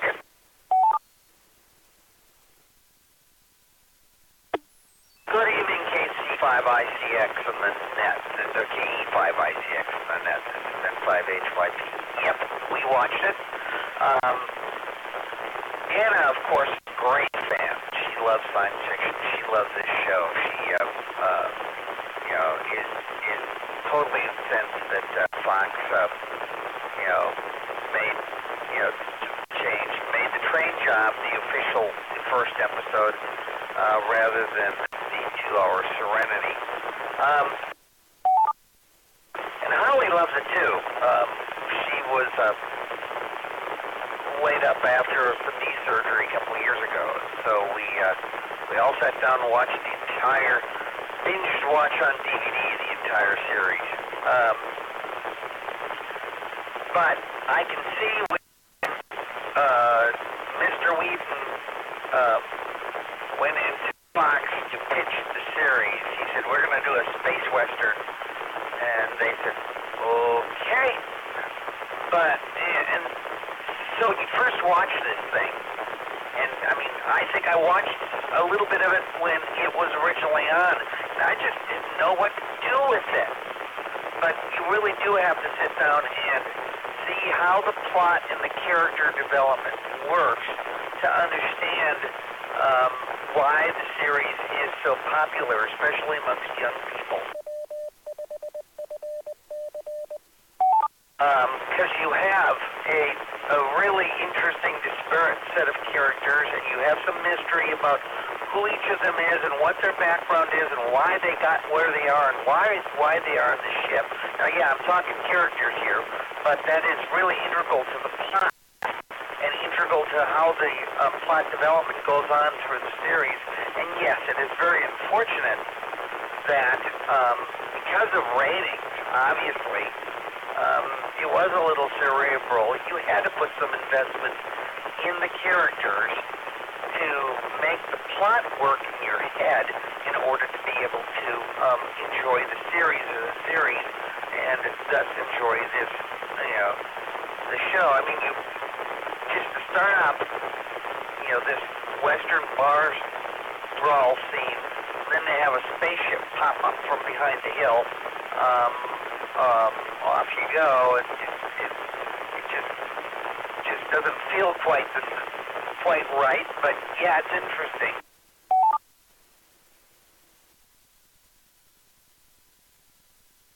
And we'll also talk later on again about, the juxtaposition technology of old versus new. So, it's cool. It's a fun show. This is N5HYT.net.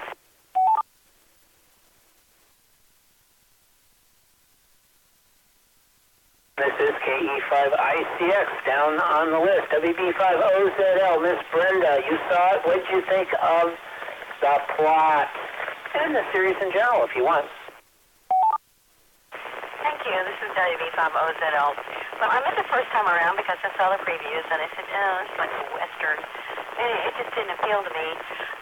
But then I saw the reruns and bought the set and have watched it several times, and it is absolutely one of my favorite all-time series. To me, it's just delightful. It has everything I like, spaceships, adventure, strong relationships with the characters, and they're not always friendly with each other, but they work it out, and they're like a family. One of my favorite scenes is a later episode where they're all sitting around at dinner telling stories and laughing and just having a good time, just like any other family would. I think it's a complex plot. Everybody's got their own story and or mystery or issues, and you don't deal with all of them every episode, but they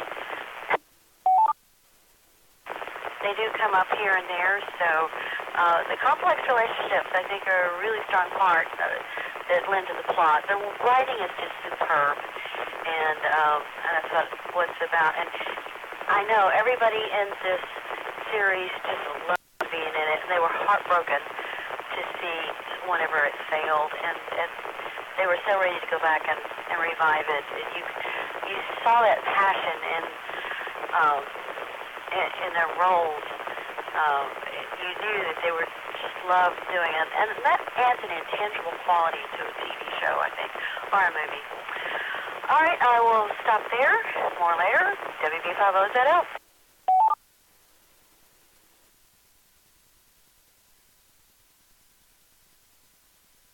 All right, Brenda, thanks for your comments. KC5FAZ, Sean in Dallas, you saw it.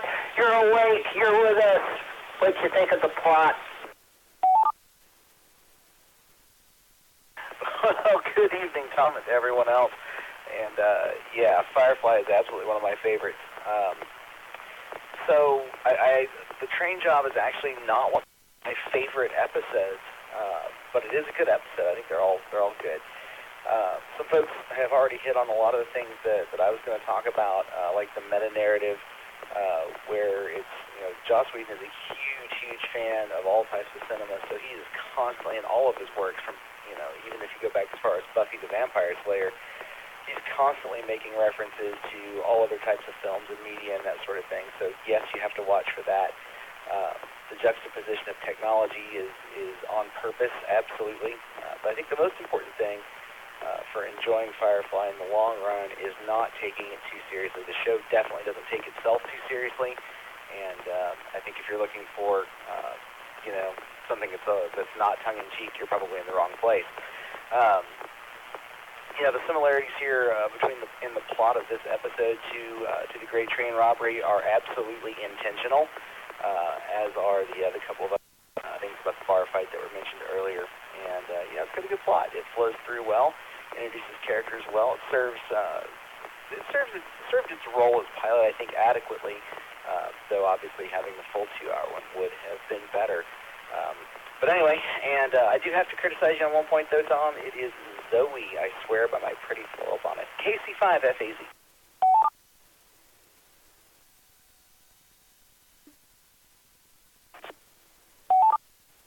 It says Zoe right here, but it could be Zoe.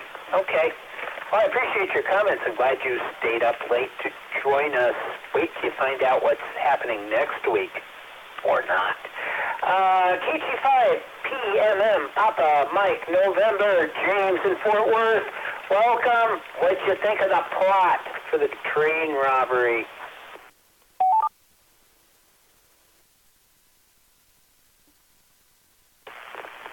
This Kilo Golf 5, Papa, Mike, November, James in Fort Worth. I never saw the original series. Didn't watch it. This is another one of those shows that was kind of jumping around too much for me and kind of really confusing in the beginning. About 2/3 of the way through it, finally figured out what the plot was about them robbing the train and getting medicine and getting in the fight with the bad guys at the end. I don't know, it's just one of those other shows that was really confusing to me watching it on the small screen. KG5 PMN, back to the net.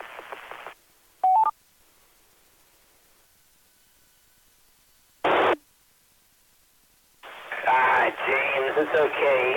Lots of movies we discuss are confusing anyway. That's why we pick them, because they're confusing. This one's no different. I have comments later.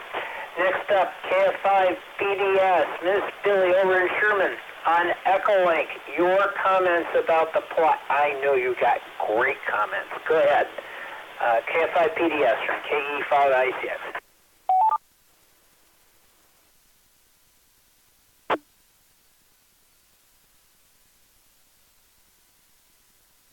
Hey, well, thanks, Tom, and good evening, everyone. Yeah, I absolutely love this series. The plot, to me, I don't see anything wrong with it. It flows. There's nonstop action. Yes, you do have to listen to the dialogue carefully. I love it's cleverly written. I love the juxtaposition of the old and new. You got to remember, these guys they lost the battle. They're on the outskirts, on the fringe of society. So things aren't always going to be as up to date. So I think it's cool to represent the frontier as a Western frontier. I thought that was really cleverly done. And then, you see the juxtaposition of old and new, which I'll save for later. But the plot, to me, it just moves right along. I like that you're brought in with the characters already together and they already have a plan established, and you're kind of brought in and brought up to speed as they, meet with everybody and get going on this already formulated plot to do the train heist. So I like that. And then, of course, that leaves, with all the characters, the possibility of mining the information. And as someone already mentioned, they don't go into it every single episode, so it's not like every single episode is a flashback, but there are a lot of clever devices that are used throughout the show to tell about each of the characters. And I love that they tell just enough about everybody just to kind of get you into what's going on and acquainted with everybody without telling all their life stories all at once. That you have just enough detail to make you curious about who everybody is and how they got together, and then later on that can unfold And so I really enjoyed how the plot moved along. And, you know, yeah, they have the bad guys and the reversals of, you know, changing their minds and trying to make things right. So you see that Malcolm Reynolds is, you know, he comes across as this kind of dark, like someone already mentioned, like that he doesn't have a conscience, but he really does, even though he doesn't want to acknowledge it. He is a good guy, but I think he just has to operate as a bad guy just to survive. You know, he's got to make do with any opportunities that come his way. So, because he doesn't believe in kowtowing to the Alliance, you know. So, I also thought it was interesting juxtaposition of Western and Asian, you know, because obviously there was like an American-Chinese alliance at one point in the, you know, this is 500 years in the future. And so I thought that was interesting, and you see that throughout the whole show. They throw in some, I think it's Mandarin Chinese, you know, as, you know, part of their language. And you see him eating, you know, at some points they eat with chopsticks with regular, you know, Western utensils around too, you know, so it's an interesting mix of cultures. So I really enjoy that aspect as well. But I think the plot, to me, just moved along.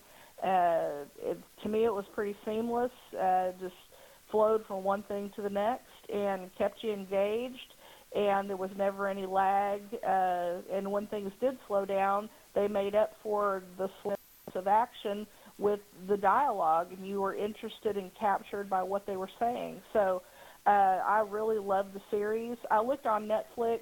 They only have Serenity. They don't have the entire series on Netflix. I caught this one on YouTube, so I wish they did have the whole thing on Netflix, because it definitely bears rewatching. It did remind me just how much I love it, and it would be fun to do like a whole series rewatch. So with that, I do have other comments about other aspects for future round, so I'll stop here. This is KF5PDS, back to net.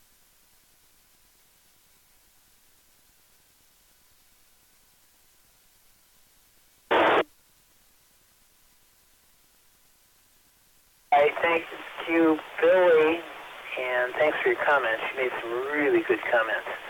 All right, I'm going to go ahead and make my comments on this round. The series, as I mentioned earlier, I thought that, you know, the great train robbery, the train job, obviously is a tongue-in-cheek reference to that. I think the series has a lot of that going on.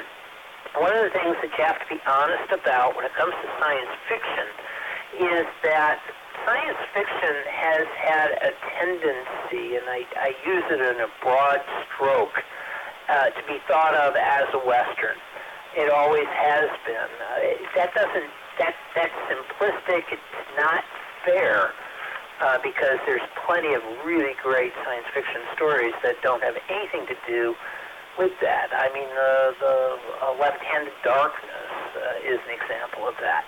I won't go in that direction. It has nothing to do with, you know, a Western. And it provides a solid story with solid characters. In this case, though, Joss Whedon totally engages in that and says, let's do a space Western. Star Trek was designed as a space Western originally, and there's a lot of it that really does look like that. The Frontier, what it's about. Well, be more honest. Go for it. Just call it a frickin' Western. It is a Western in space. Rather than making a capital S for space, we do a small s for space. And we make it a Western with a capital W instead of a small w when it comes to science fiction. I'm perfectly okay with that. And as everybody has already said, characterization is really what makes this story. It really makes this series work. It took a while for me to figure it out. I mean, the first time I saw it, I went, what am I watching? And that is what several people have said. That's okay. It takes at least 3 episodes to really get to understand what is going on with the show, and no more than that. In this case, and this is always a problem with science fiction, is that you can't always get down and figure out what the heck is going on very quickly. And let me reset.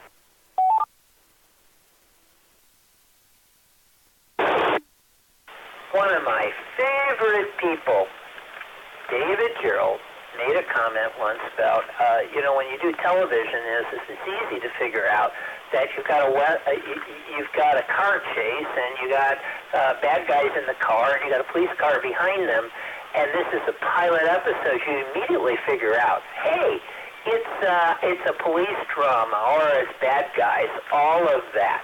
When that comes into play, you look at it and you realize you can fill in the blanks very quickly.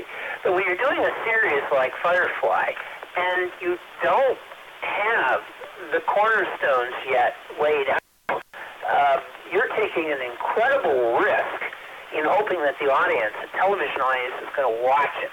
And that's, I think, one of the biggest problems and one of the hardest things to realize with Firefly. That and the fact that, and I won't digress too long, is that they kept changing the time and changing the dates for the next episode and all of that. It just became frustrating. This series was brilliant in any way that you look at it. It allowed you to have a space western with really engaging characters. So I'm going to stop there with it. I thought that the train job plopped you down into the middle of an episode, much like Star Trek did with the Man Trap. It is plop you in, you got to figure it out, man. It's your job to figure out what the heck is going on. And I think it's good that any television show, any series will be daring enough to say, here you go, figure it out. They consider the audience smart enough and mature enough and patient enough to figure it out. We don't have enough of that. So, with that, and I'm shaking my fist in the air, I'll go ahead and ask, are there any additional check-ins? Tonight, we are talking about Firefly, the train job.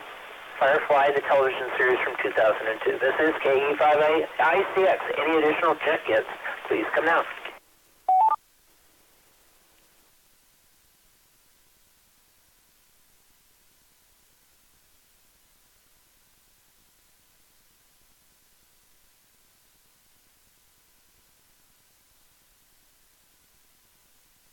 Hearing none, let me go to the top of the list. KI5CCP. Tim, I didn't tell you what the next thing is. We're talking about characterization is next.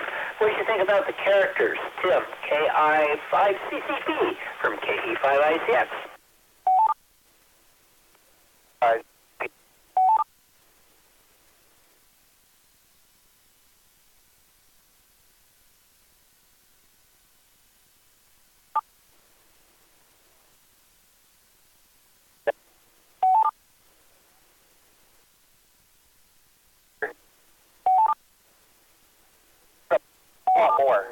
A lot more of this.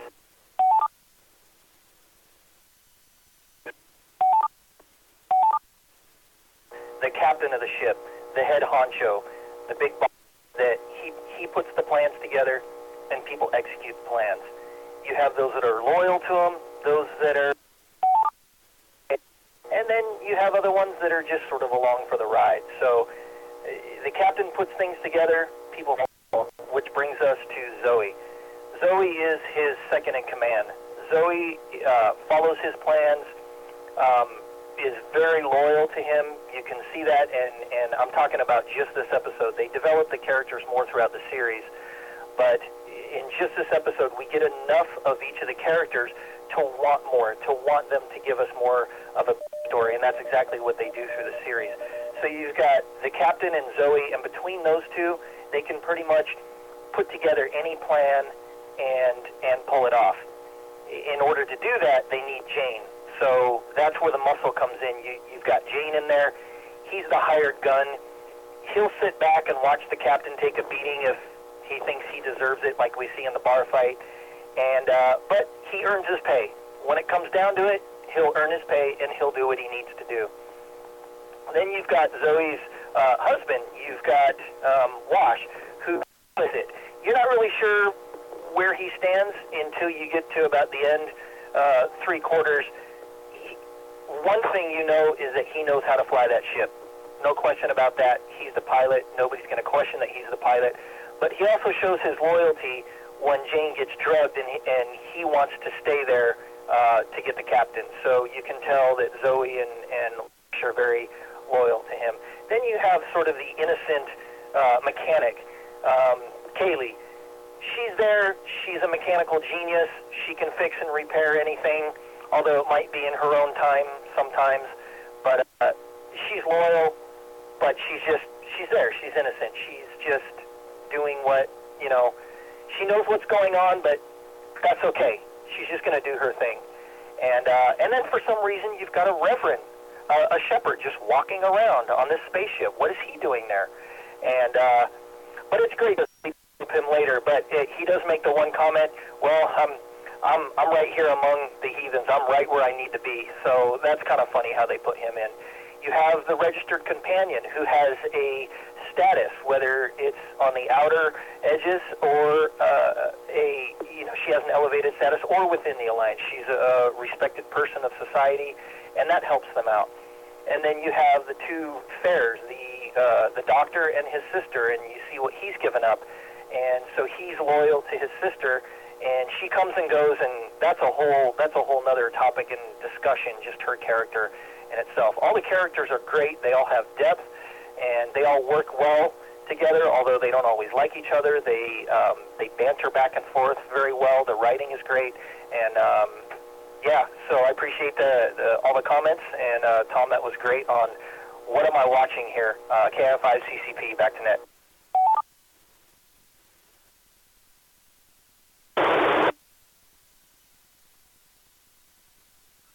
Tim, that is a great analysis. I really appreciate it. Let's see. KG5P, Mike, what do you think of the characterization on this? Right. Good evening again, Tom, KG5P.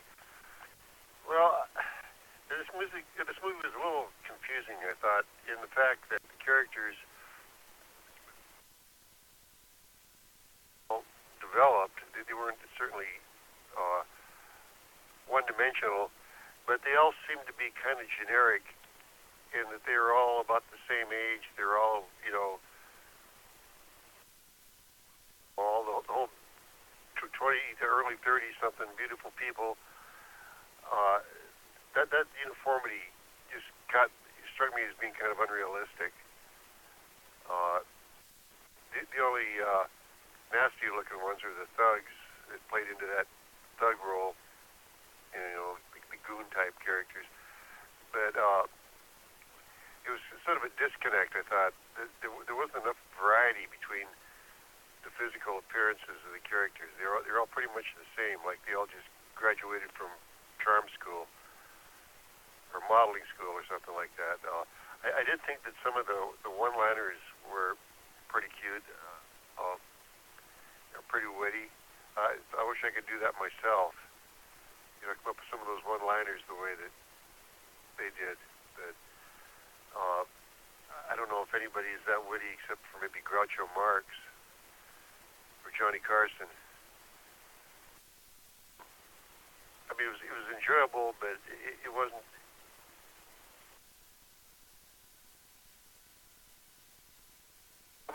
Another try, and we'll see if I change my mind. Back to net, KG5P.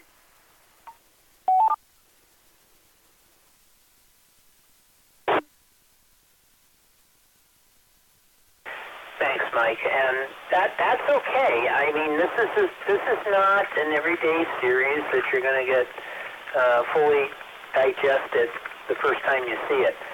So it's one of those. I think it takes a little while to get used to. Certainly, I have a tendency to be judgmental of series. I'm not totally open myself. Not to say that you aren't. You said you're going to go and look at the other stuff, but I could get pretty cranky pretty quickly. If I don't see something I don't like, I'm not going to watch it. So in this case, it did take me a while, and I like the idea of the Western. I have a soft spot for Western, so that's part of the reason why I stuck with it, and I'm glad I did. Otherwise, I probably would not appreciate the series like I do now. NT5TM, Tony, your comments on characterization. Go ahead.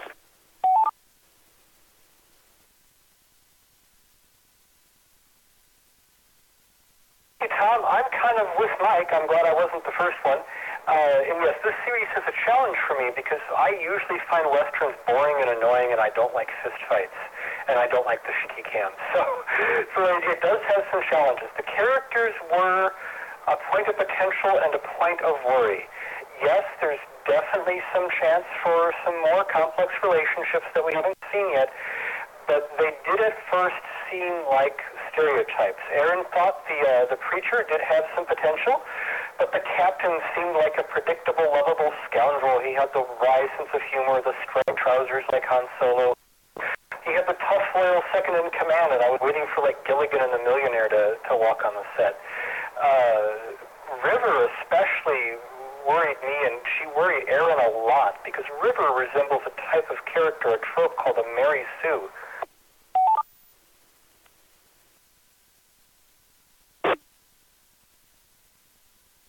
We're told how incredibly intelligent and powerful she is, and how she has all these special abilities that may have been in the other pilot, but certainly it's implied she's awesome. And she could be a real trap if the writers get lazy, or the writer, or whoever wrote this.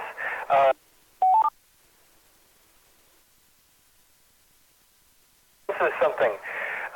That's a sand trap that writers can get stuck in, and so we're very worried about her.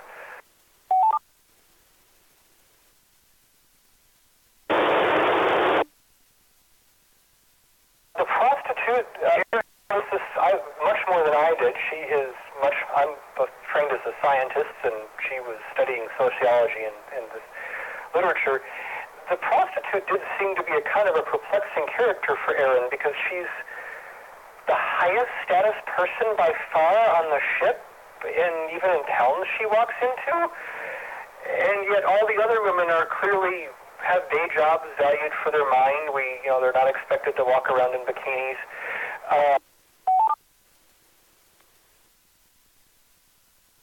The lack of swimsuits. But the fact that women who weren't prostitutes seem to have a very ordinary status like they would in our society today, that didn't seem to jibe with the incredibly high status of the prostitute.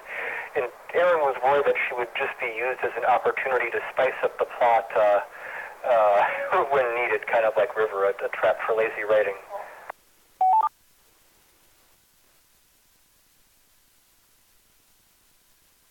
Quick, let's just add some eye candy. We don't know what's going to happen in this episode. Put some eye candy, and that'll distract the audience. So I haven't given up on, like Mike, I'm going to try a little bit more of it, because I see potential, but we did see things that worried us, that could be a trap for the unwary, especially the unwary writer. So the characters were both the hope and the danger. That's how we felt about that. Oh, and I happen to prefer the Dispossessed, but the Left Hand of Darkness is very good. Ursula Le Guin is a challenging and brilliant writer. NT5 TM.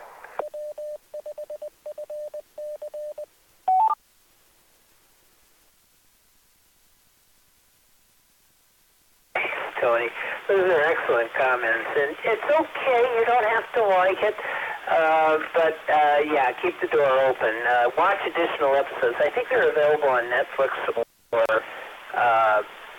Prime. I have to apologize. What typically happens is when I go ahead and put links out, the links, particularly when it comes to like pilots for series, they put them out on YouTube as a way of getting to hook to get you in and watch the series. This one was not that. It was evasive. It looked great, and then I realized, wait a minute, there's something wrong with the whole overall look of this, and there were pieces of people missing through the whole episode. So it was to prevent the bots to figure out an algorithm to see that Firefly was up there. That's not my fault. It looked good at first, and then I found out it wasn't so good. But everybody got through it if they did watch that stream I did the other night. Although I have the entire series on DVD, I did it on Blu-ray if it exists. All right, next up, KG5BZW. Jay over in Weatherford, your comments on characters.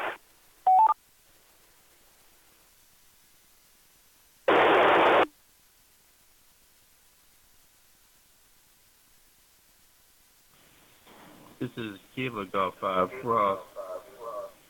Sorry, Kilo Golf 5, Bravo Zulu Whiskey. About characterization. Well, it's one of those things that I've been listening to all the comments here, and it's one of those things where it's hard to limit yourself. I think for a lot of us, it's hard to limit yourself to this particular episode when you know about all the other episodes and may have watched the movie. So I think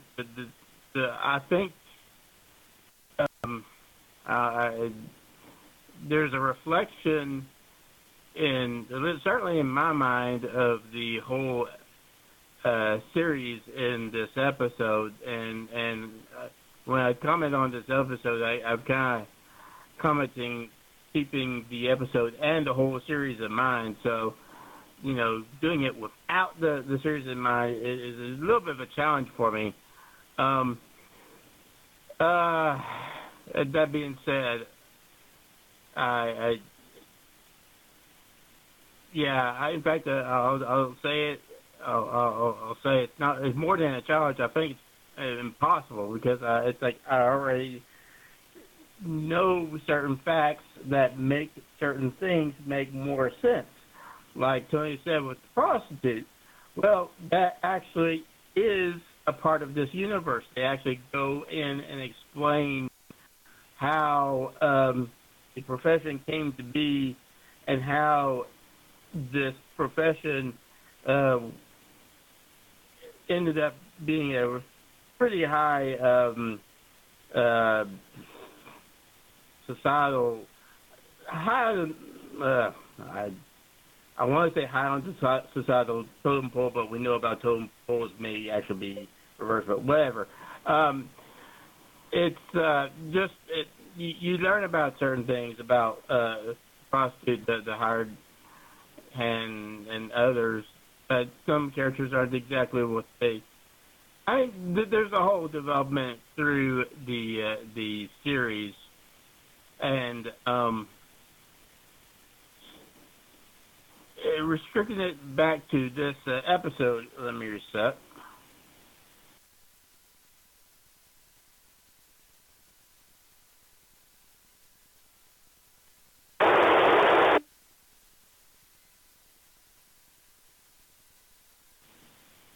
Okay.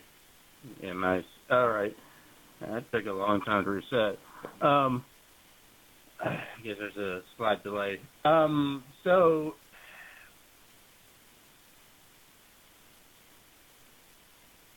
but you from this episode, I would have to say that you kind of get a good idea of where each person stands with one another. I mean, it clearly starts to develop here, at least in this episode, and how things change and how they stay the same. About River now. River might. I hate to say this, Tony, but she might end up still being kind of a Mary Sue. So that might be a little bit of a disappointment. But there's a little trail of explanation as to how she got there. She wasn't born with it. They didn't. I don't know that they explain. In fact, I think you have to wait until the movie to see where there's a good sufficient explanation as to why she is who she is. But I'm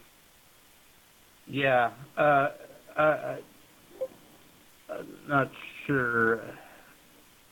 Oh, I think I've had my say on characters for now. There's other people. G5 BCW.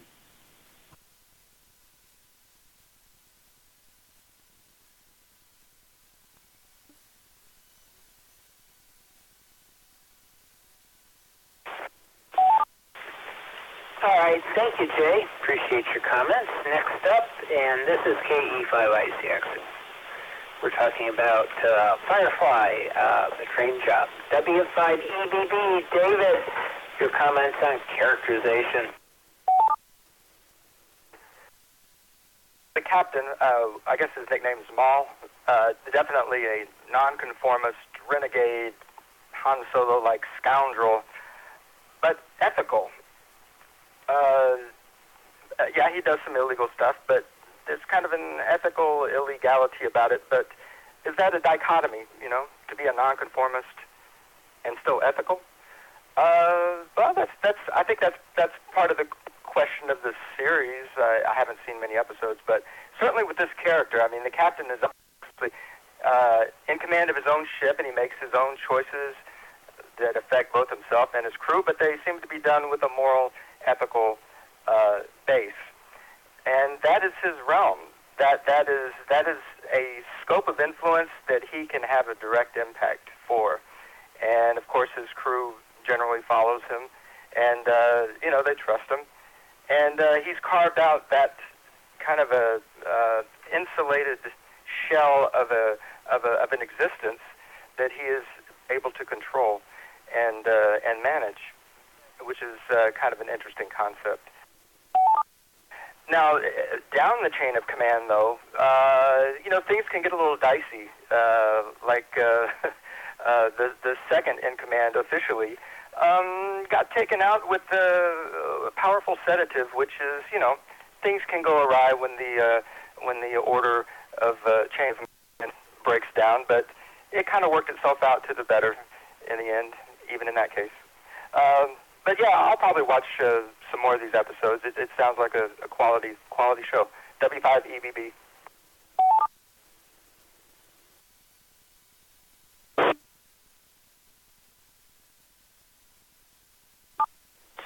All right, thank you, David. Let's see. Next up is Frank, KG5ZNJ. Your comments on characterization. It says KG5ZNJ.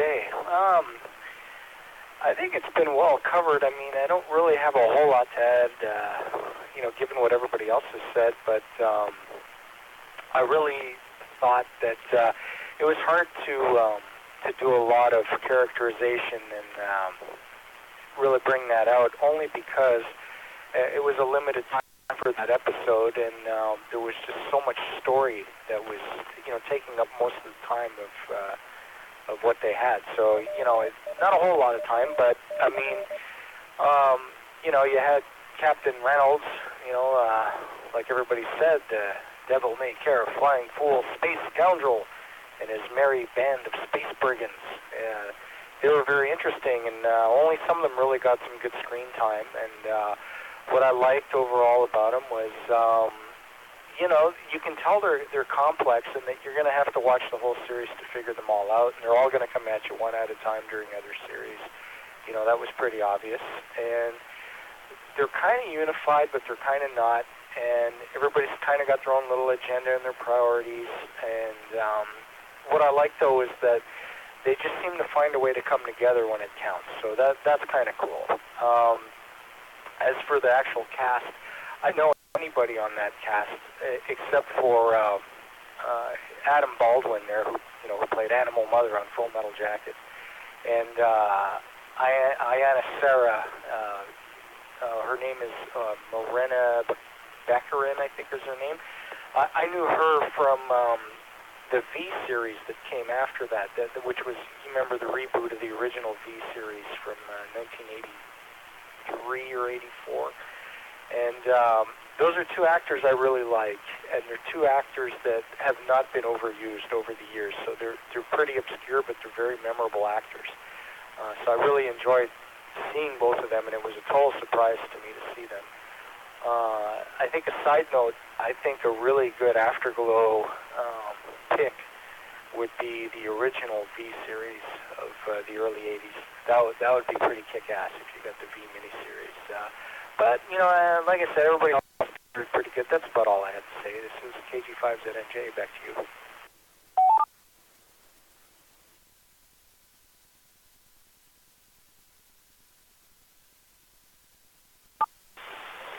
All right, very good, Frank. And your last comment which I'll make my first comment, is the original V miniseries. I agree with you.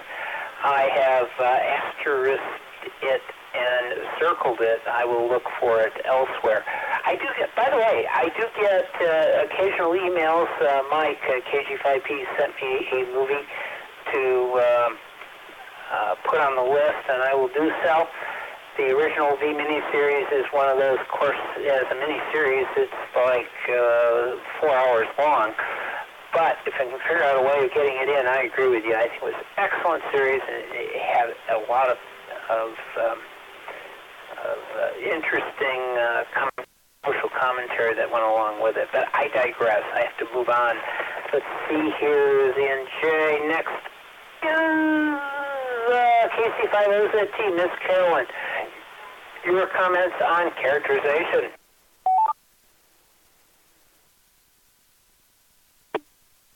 Well, one thing that struck me, you had sort of a mixture, there's some bad, some acting illegally, and then some very good guys and gals, and then sometimes, like the captain and his friend there, even though they were doing something illegal, and when they found out that it was what it was, they did the morally right thing, and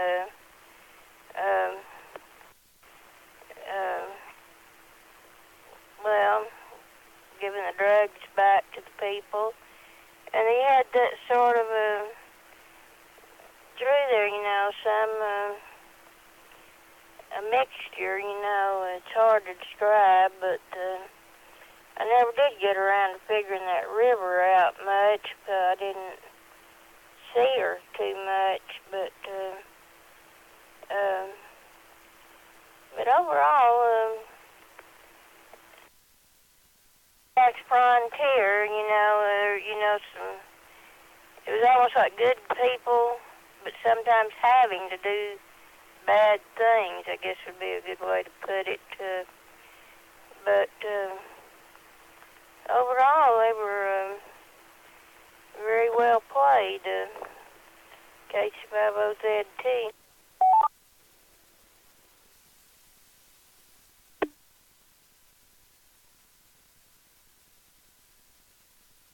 Miss Carolyn, and this is KE5ICX. We're talking about Firefly, the original series, The Train Job. Next up, N5HYP, Tom, Fort Irving, and family et al. What you think of the characterization? And I know you've been waiting for this, so N5HYP, go ahead.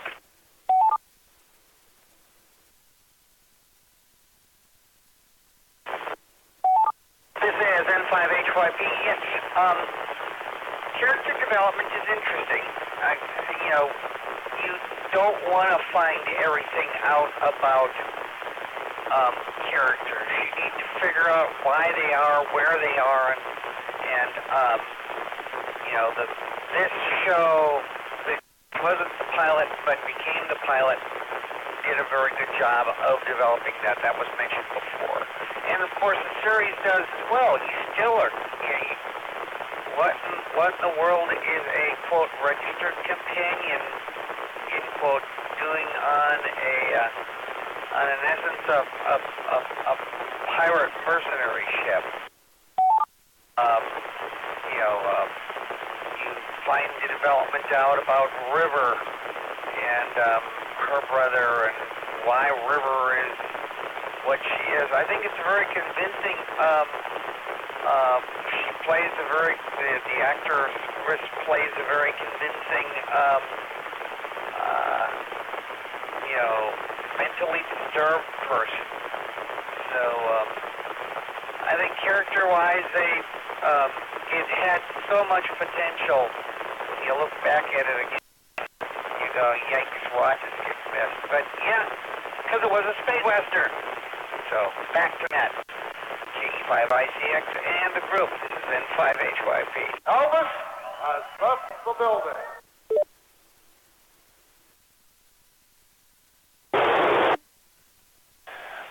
this one's going to run long. Just remember, we don't have, we have now gone to midnight. Yeah, you're all running for the exits, like Elvis. Do break occasionally, drop carrier, otherwise you will be knocked off. So you get like 2 minutes to talk and then release. You're pushed to talk and then continue speaking. Let's see, next up, WB5OZL, Miss Brenda. Your comments on characterization. This is WB5OZL. Well, I think this is one of the most interesting ship of fools anywhere. Every character is unique. I think that's what is so clever. And they all have really clever things to say. They're all funny and intelligent. So I like that. And I think it's portrayed well. A lot of shows just miss the mark on this. But this one just gets these people spot on. I'm not going to go over... there's been so many good comments already, and it's getting late. And I just don't think I can add much more than all the wonderful things that have been said already. So I'll send this back to the net, WB5OZL.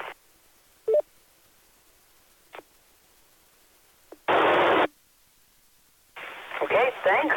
KC5 Sean, your comments about characterization for Firefly. Sure, thanks, Tom. So, yeah, I will say character development does not happen in a single episode with this story. Again, a lot of the meta-narrative here is done on purpose. So the fact that the characters appear stereotypical at the beginning of the series is absolutely intentional. And then I think, without trying to give too much away, I think if you continue watching, you'll see some of those expectations get confounded, which is kind of the point.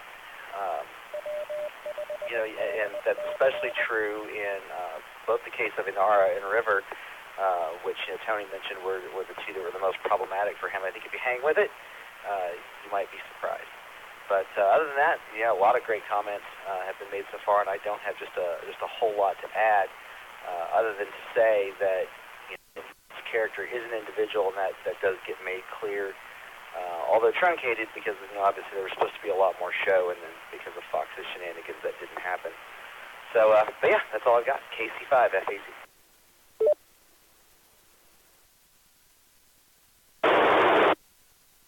All right, thanks, Sean. And when we finish with this list, I'll ask for additional check-ins and then any comments, final comments.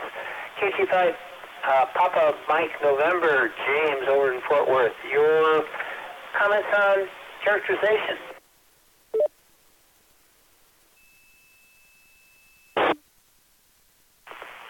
This is KG5PM, man. Characterization, I had a hard time picking out who was who in this movie or this show. I agree with the one operator that said everybody looked too much the same. Being dressed all similar, it made it just kind of hard to figure out who was good guys, who was bad guys, and really what was going on for me was the character. 55 PM in, back to the net.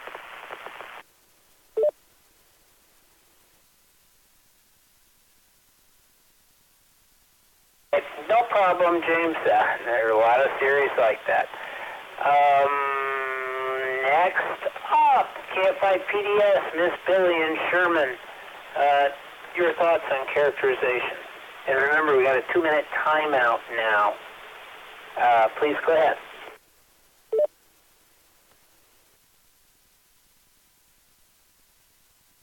Okay, thanks. Yeah, I didn't know when the 2 minutes were enacted, so I'll try not to hit the bozo alert. Yeah, I really enjoyed the characterizations. Like everybody was saying, as you learn more and more, it just kind of keeps peeling back layers of these people as you go through the series. So it definitely is worth it to watch the entire series because you learn more and more about each character. But this is a good interaction. I think it's a good representative sampling of the interaction of all the characters, because you see how definitely Malcolm and Zoe, how they, interact together, because they have a past history. They fought together, and you learn more and more about that relationship as the show goes on. And then Jane, he's like someone said, he was the muscle, but he's kind of a loose cannon. You never know quite what he's going to do, and you never know quite what side he's going to fall on. Sometimes he's more the opportunist, and sometimes he does play more into the ideal. So his character has some interesting dualities. They all do, deep down in everything. But yeah, and River character, boy, hers, it just, to me, her character is one of the most fascinating of the series, because you want to learn what's happened to this poor girl, and then she displays abilities that just seemingly come from out of nowhere, and so, she almost lends a kind of supernatural aspect to the show, because, she has some abilities that defy belief, and it's real, hers, to me, that undercurrent running through the whole show of what her character is all about, to me, was very fascinating. And yes, the Inara character, you definitely see that there's chemistry between her and Mal right from the get-go, and it's obviously potential for love interest, and of course you have to watch the show to see how their relationship plays out. I looked up. Let me reset. And the name Inara means ray of light or heaven sent. So I thought that was really interesting, given that in this episode, she really does, come down from the heavens to rescue Mal and Zoe to get them back to the ship. So she really was heaven sent for them. And I think her character is interesting because she is a companion. She is more than a common prostitute, which she kind of alludes to, but you learn more about her character and things. I think this character comes more out of the Asian influence, because they had a hierarchy of courtesans and companions that ranked anywhere from the common prostitute to the very high society courtesan, and then she falls in the high society of that structure, because she mentions she can refuse clients, so she can kind of pick and choose who her clients are to be, and to be a registered companion, they have to actually go through training, and so she is schooled in many cultural ways, which I think that's the Asian influence of the society. So, and it's very interesting to see how her character interacts.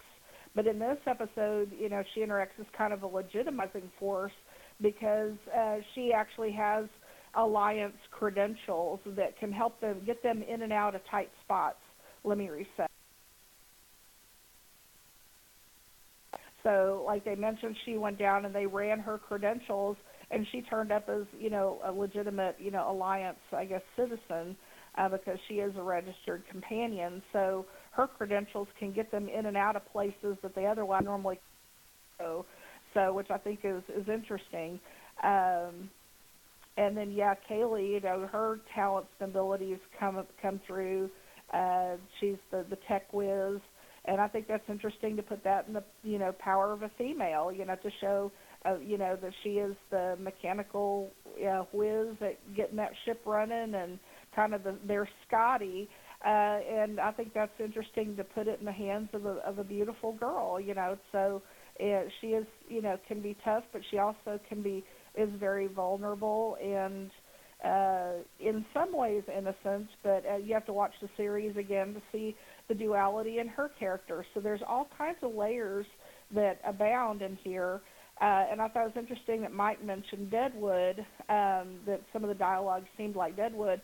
That's probably because Joss Whedon's brother Zach is a screenwriter for Deadwood, and he is also a screenwriter for Fringe, another show that I dearly love. So I'm a big fan of all the Whedon clan And Jed Whedon, Joss's other brother, wrote Dr. Horrible's sing-along blog. If you haven't seen that, you need to check that out.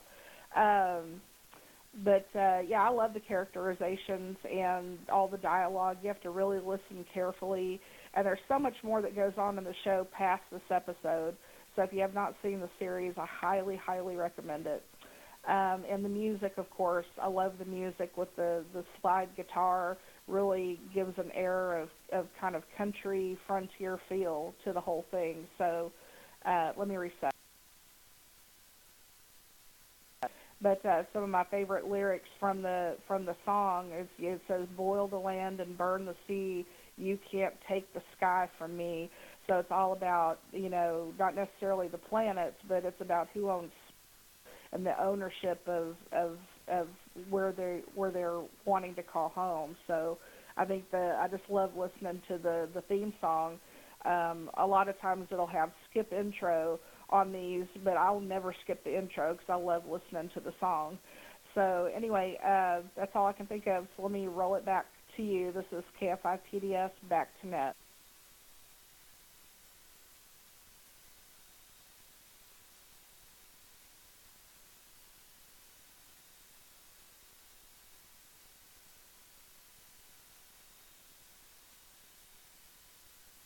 Thank you, Miss Billy. Fanboy is going nuts over your comments here. I absolutely agree, and I appreciate everybody's comments so far. It's been great, and I love the series. By the way, I have Asterisk's 2 shows, the original V miniseries, if possible. I'm available, but I do know that Dr. Horrible is available online because that's where it came from.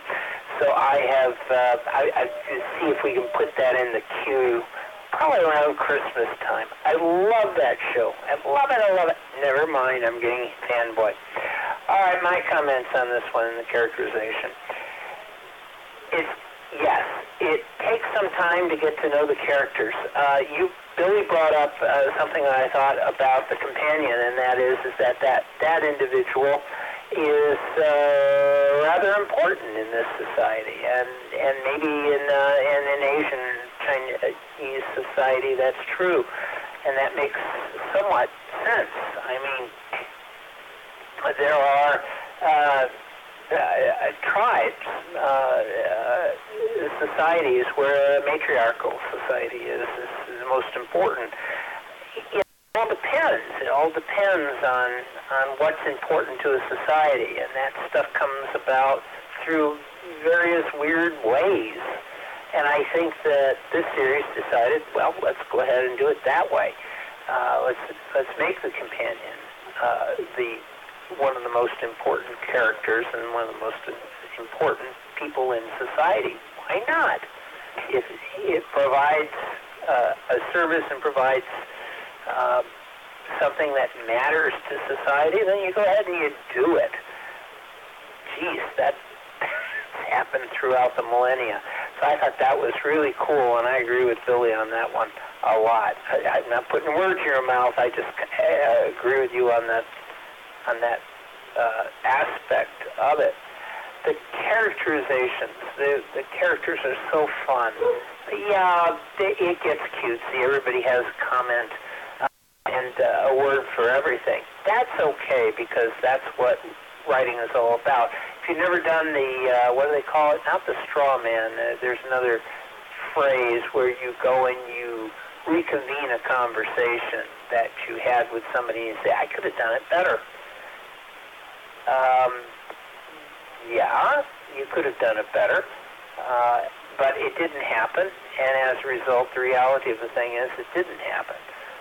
But if you're a writer, you can go ahead and make all that stuff happen because it's entertaining. That's the whole idea. It's Repeater, timeout for 15 seconds.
mount. Timer reset.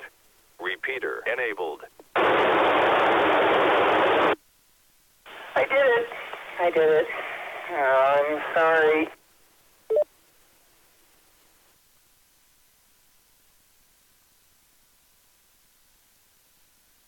All right, I'll just say this.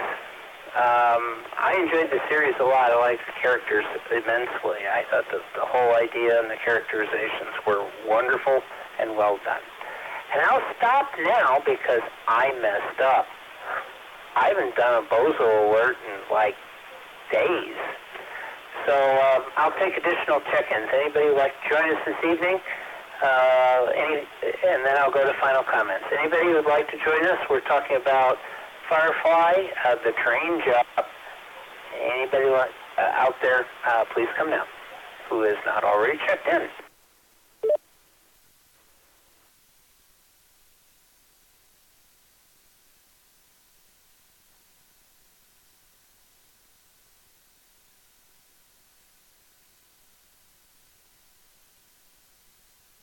All right, let's go ahead and go to final comments. Final comments. Got something for us?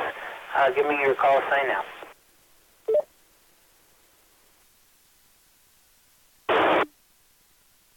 November Tango 5, Tango Mike.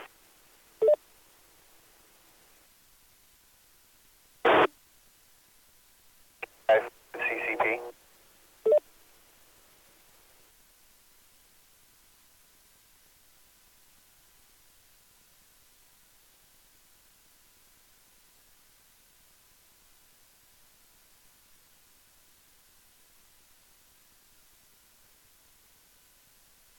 All right, we'll start at KM and KI5CCP. Tony, go ahead.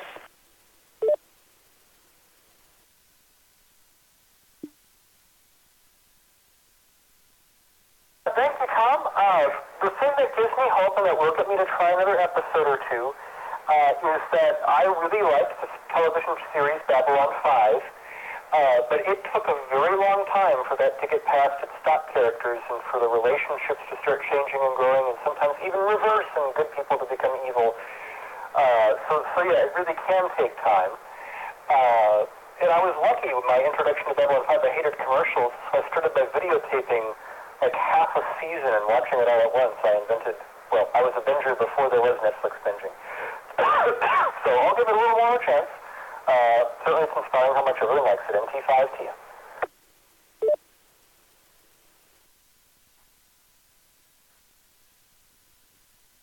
Thank you, Tony, and another series that I just really love, Babylon 5. KF5CCP, Tim, your final comments. Thanks, Tom. I just wanted to say that I think a lot of us have an advantage who have watched the entire series. So we will watch these characters and their plots in any form or fashion, no matter what episode it is. And I think a lot of us have that background that some people that have just come to it haven't. I would just say, do give the series a chance. Watch, 2 or 3 episodes and see how it feels. And just go from there. But I appreciate all the comments. Maybe think about some things that I hadn't noticed, in watching the series. So thanks to everybody, and back to Net KI5CCP.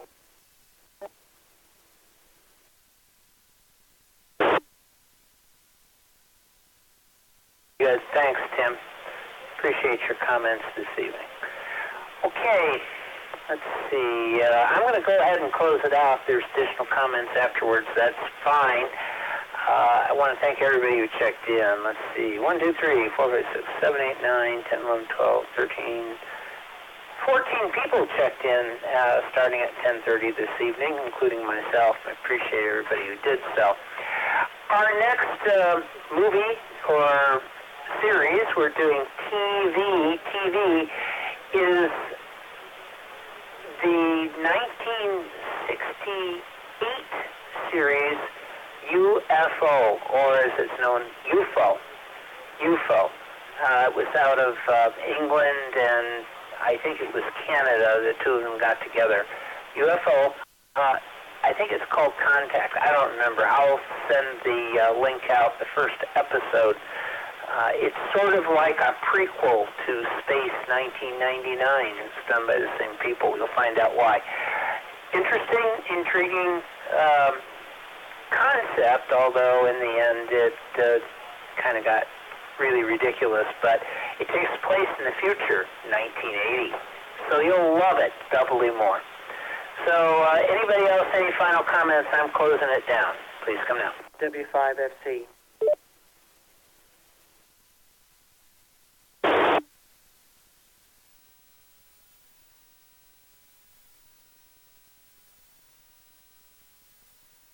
Good. If you want to be a part of the email list, send an email to Kilo Echo 5 India Charlie X-Ray KE5ICX at yahoo.com.